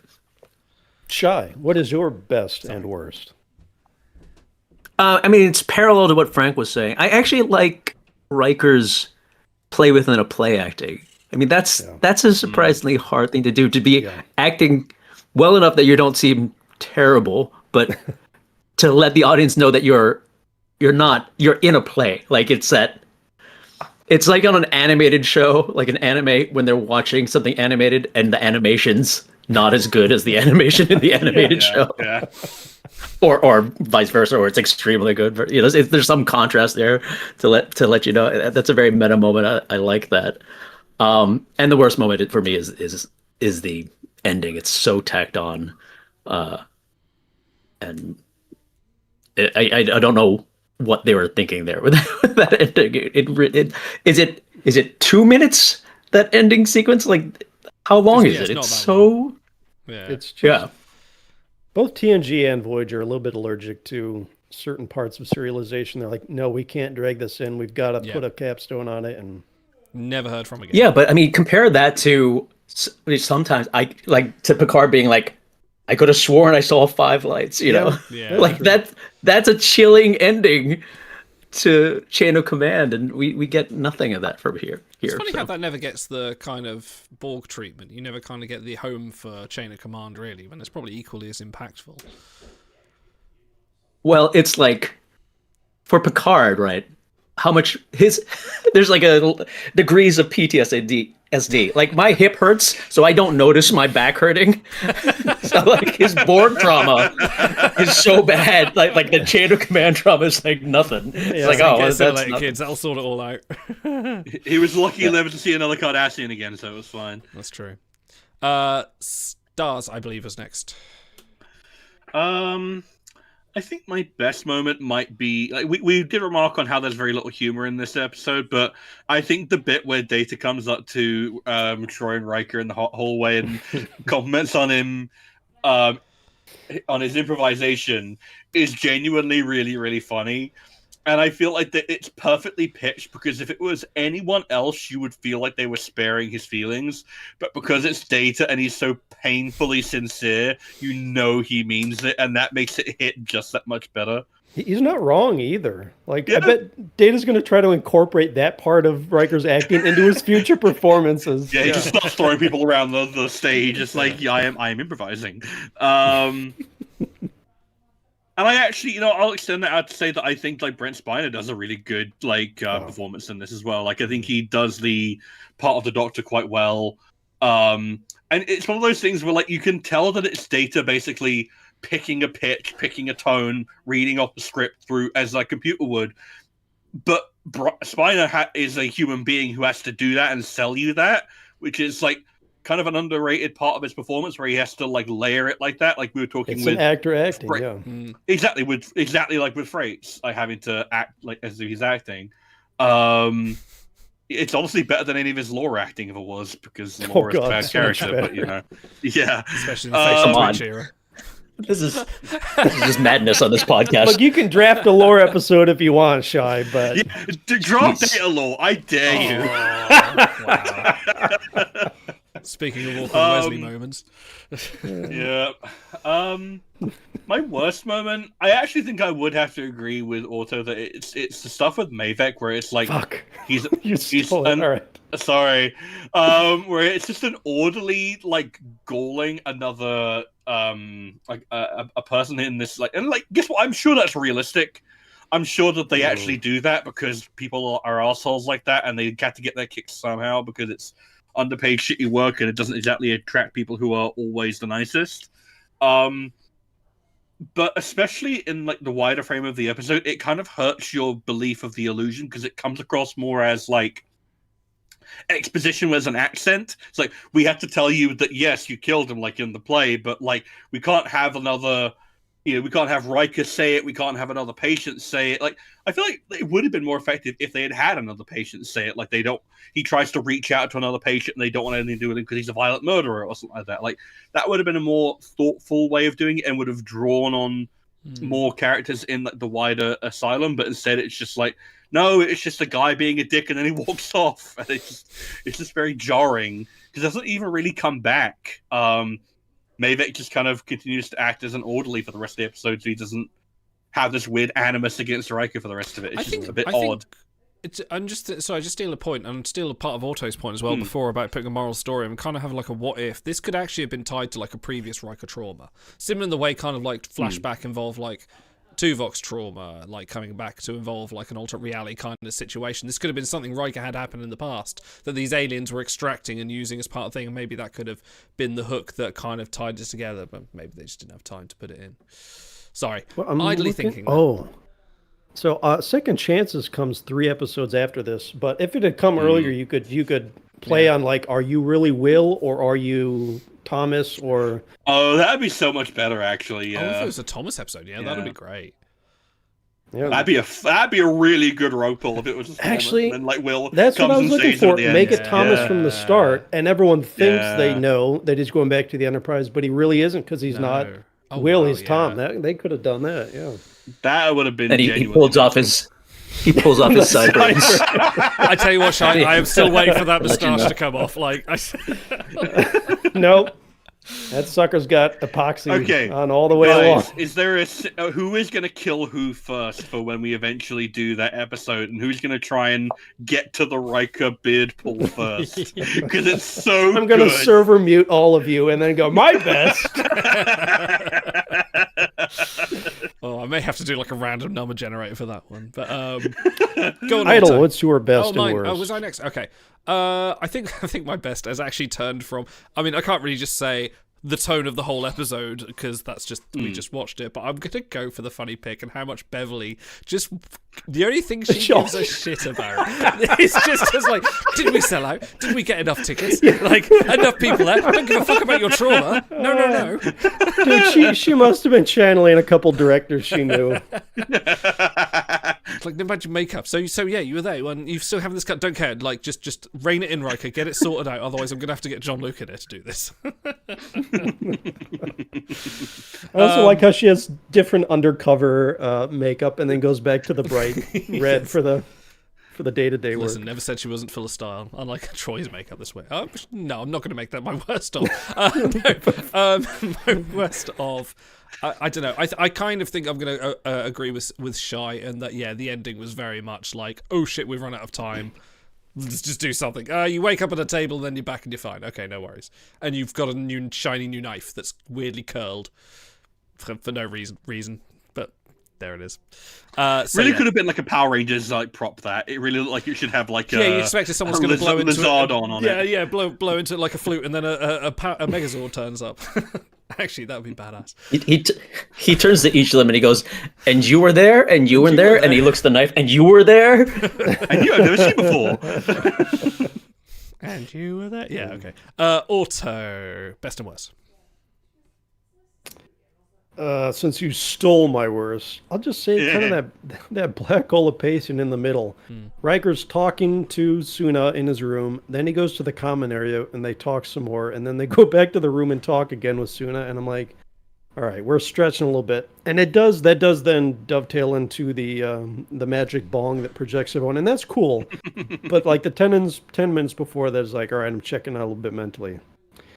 Best moment was when Riker starts to realize the delusion, and he gets upset, and the people politely golf clap, and then he gets more upset, and they start clapping louder, and then he pushes the guy, and they stand up and give a raucous round of applause. I'm like, all right, now that's funny. If they sprinkled that in throughout, just to make things even weirder, that could have elevated the episode. You know what this dark psychological thriller needs? More slapstick. I would think you all people would appreciate that, Idol. No, I think there is actually a point where like things get so weird and uncomfortable and strange that you kind of have to laugh. Like I feel like pulling more on that and making it more absurd might not have been the worst idea. Yeah.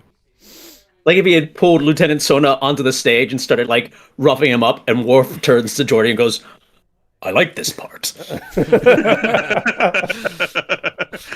Yeah. Geordi nods and doesn't say a single word. Okay. Worf goes, "You must let him see the fire in your eyes," which he says to the blind man of all people. But whatever. The look on Geordi's face after that line is incredible. It's so good. Okay, gentlemen.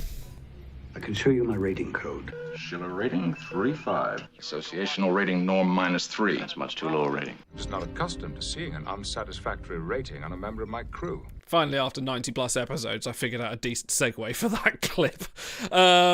Yes, final rating code. Well, gentlemen, I have come up with my code. I would like to hear what you guys come up with as well. But, gentlemen, how many McDonald's-sponsored aliens shattering Riker's posture with uncomfortable leather triangle pillows out of 10 would you give this episode? I'm gonna start since this is my pick. I get to start first. So I'm gonna come down from a 10. Because there are some films. No. I'm humble. Let you go 11. Yeah. Don't tell me.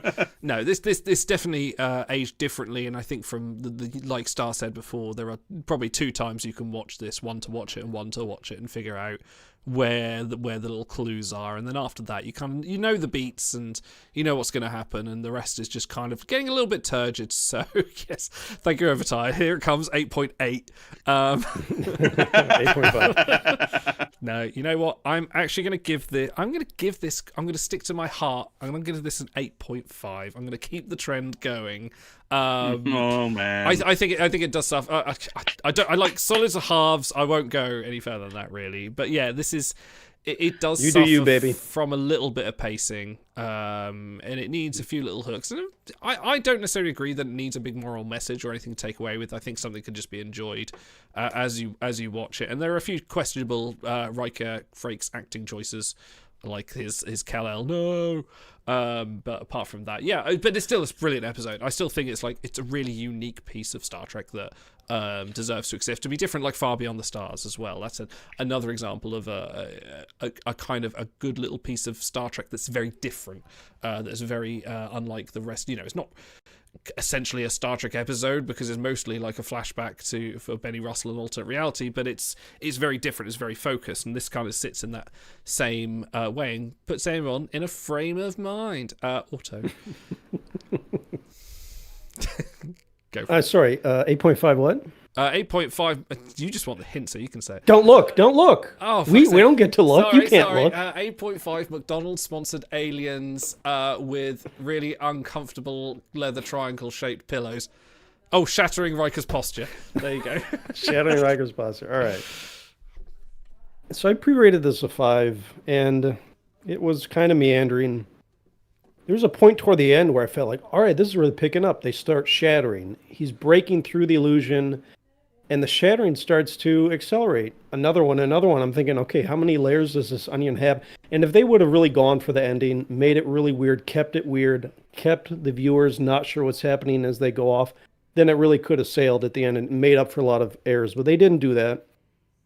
And in fact, I think that scene with Mavic, I can't get out of my head. There's not many times where I fourth wall look at Star Trek with a sketchy eye and be like, why are you being casually cruel? Why are you going against your own ethos for no apparent reason? And that might actually be my bread in the future, sadly. So I'm going to knock this down a hair. It's not awful, but it's certainly not essential view. And I'm going to go 4.6. Fuck you. 4.6. Riker shattered postures by McDonald's-shaped alien heads using their triangular pillows of doom out of 10. I'll allow it. 4.6. So it's pretty good. Frank?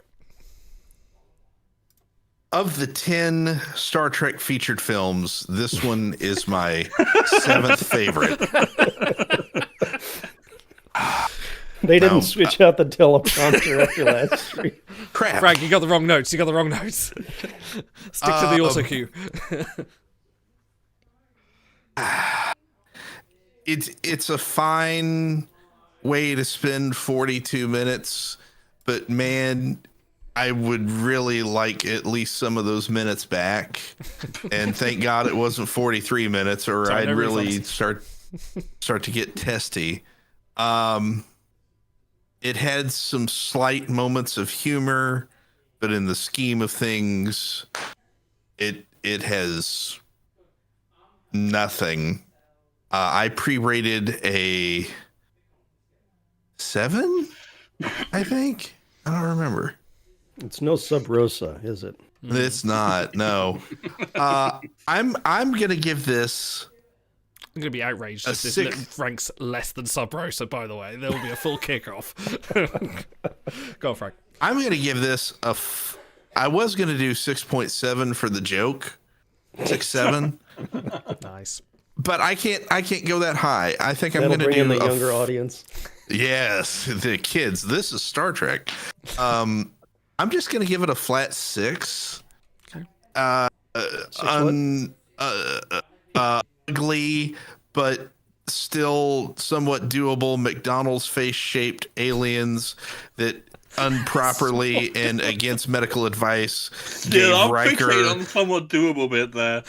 Well, there was one. I'm not going to say which one, but there was one, Mavek.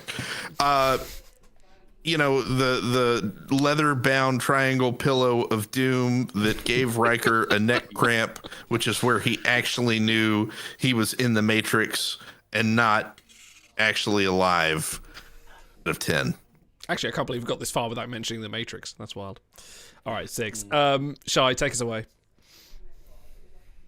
First of all, you had multi-infarct dementia and spiny lobe fish sitting right there for you. Spiny lobe. I had a plethora of that's fine. choices here.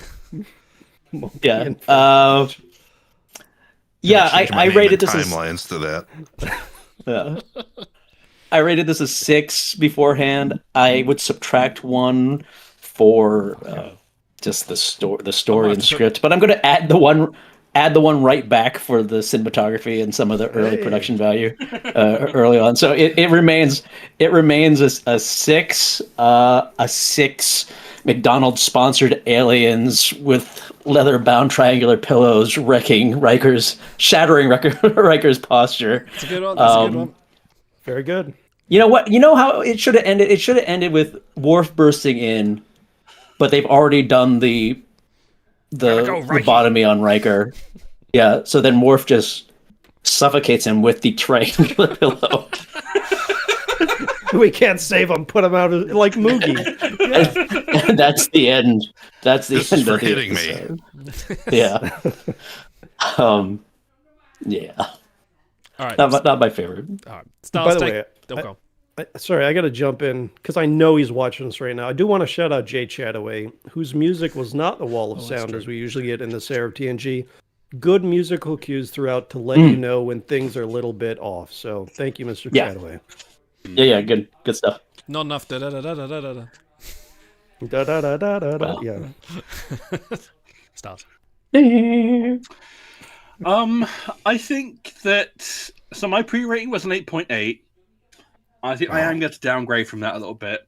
I did remember it being better than it I think it is. I think it definitely hits a lot better on first watch. I think second watch is still perfectly good, and then it really is diminishing returns from that point out. I think it absolutely has a right to exist. I think I'm glad that Jonathan Frakes got a guess what? There are some episodes of TNG that don't. There are some episodes of TNG that I'm like, guess what? Out of here. Out. I'm glad that Jonathan Frakes got a chance to show off in that acting range. I always like to see him get a bit more focus. I think Riker is an underutilized character. I like the daily slice of life stuff on the Enterprise of like theater productions. They don't do it nearly as much as like DS9 does the Holosuites or Voyager does the holodeck stuff, but I like seeing them do real stuff and act like a crew who are out on a long form voyage who need stuff to occupy themselves and have their all weird little hobbies. I love them doing that. I love Beverly being a little bit weird about her stuff because you're like, that's kind of how she is about her productions, but also this could be the delusion. There's some sparks of humor here and there. I really like the way it's directed. Like, music is pretty good. I think that the brutalist stuff, which makes it look a bit bland, does ultimately work and makes sense for the setting and for the tone that it's going for. I think it's a perfectly good episode, and I think that if we were watching this fresh, we would go way higher than we are. It's only because we've all seen this episode at least 3 or 4 times, probably by this point, that we're rating it so lowly. Or if we were way higher than we are, then we would enjoy it more. Well, yes, this is like the inverse motion picture for me. I show you the motion picture, you guys are like, actually, it wasn't as bad as I thought. I show you fucking quality, and you guys are like, this is trash. Oh, I can still downgrade the motion picture if you want. No, we're fine. Moving on. Yeah, that's what I thought. So I think that I would have to give this... I'm weighing it up in my mind. This is a very, very objective process. I would have to give this 7.5 McDonald's-sponsored aliens wrecking Riker's posture with leather-bound pillows like the savages they are. Cool. Like the flag. I think it's perfectly serviceable late-season TNG Trek. I don't think that Trek at that point does bad episodes all that often. Season 7 is way worse. Like, Season 6, I think, is remarkably consistent. Season 7 has some stingers that I don't ever want to watch again. I don't really want to watch Bloodlines ever again if I can fucking help it. It's fucking awful. It's coming. Eventually. I can put it off for a while longer if we do a lot more drafts. But I thought this was perfectly good. I quite enjoyed this. 7.5 for me. Amazing.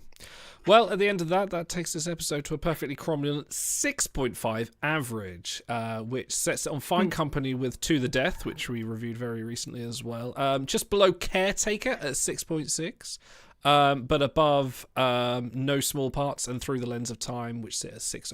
So better than Encounter at Farpoint. So it's a little lower than I would have liked, but there you go.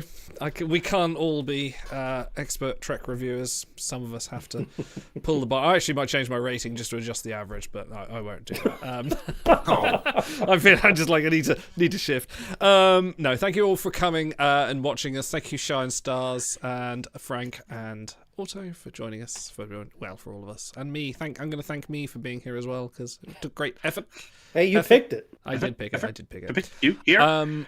We'll be back soon. Check the Discord, check the announced channels and everything. We're going to applaud slowly, louder, and then stand up. And and we'll be back soon. Check all the information place where you can find stuff. We'll see you soon. Very good, Shy. Live long and prosper. Ta-ra. It's all set. What's all set? I got Hooker lined up with a dude who's going to give him the deal of a lifetime in a new Porsche. A Porsche? Mm-hmm. Well, maybe you should wait. You might get a better deal through the state. Yeah? Yeah, we just did some story on a guy who's selling stolen Porsches off a lot on Main. Real sleazy character. What's his name? Delvin, Kelvin, Melvin?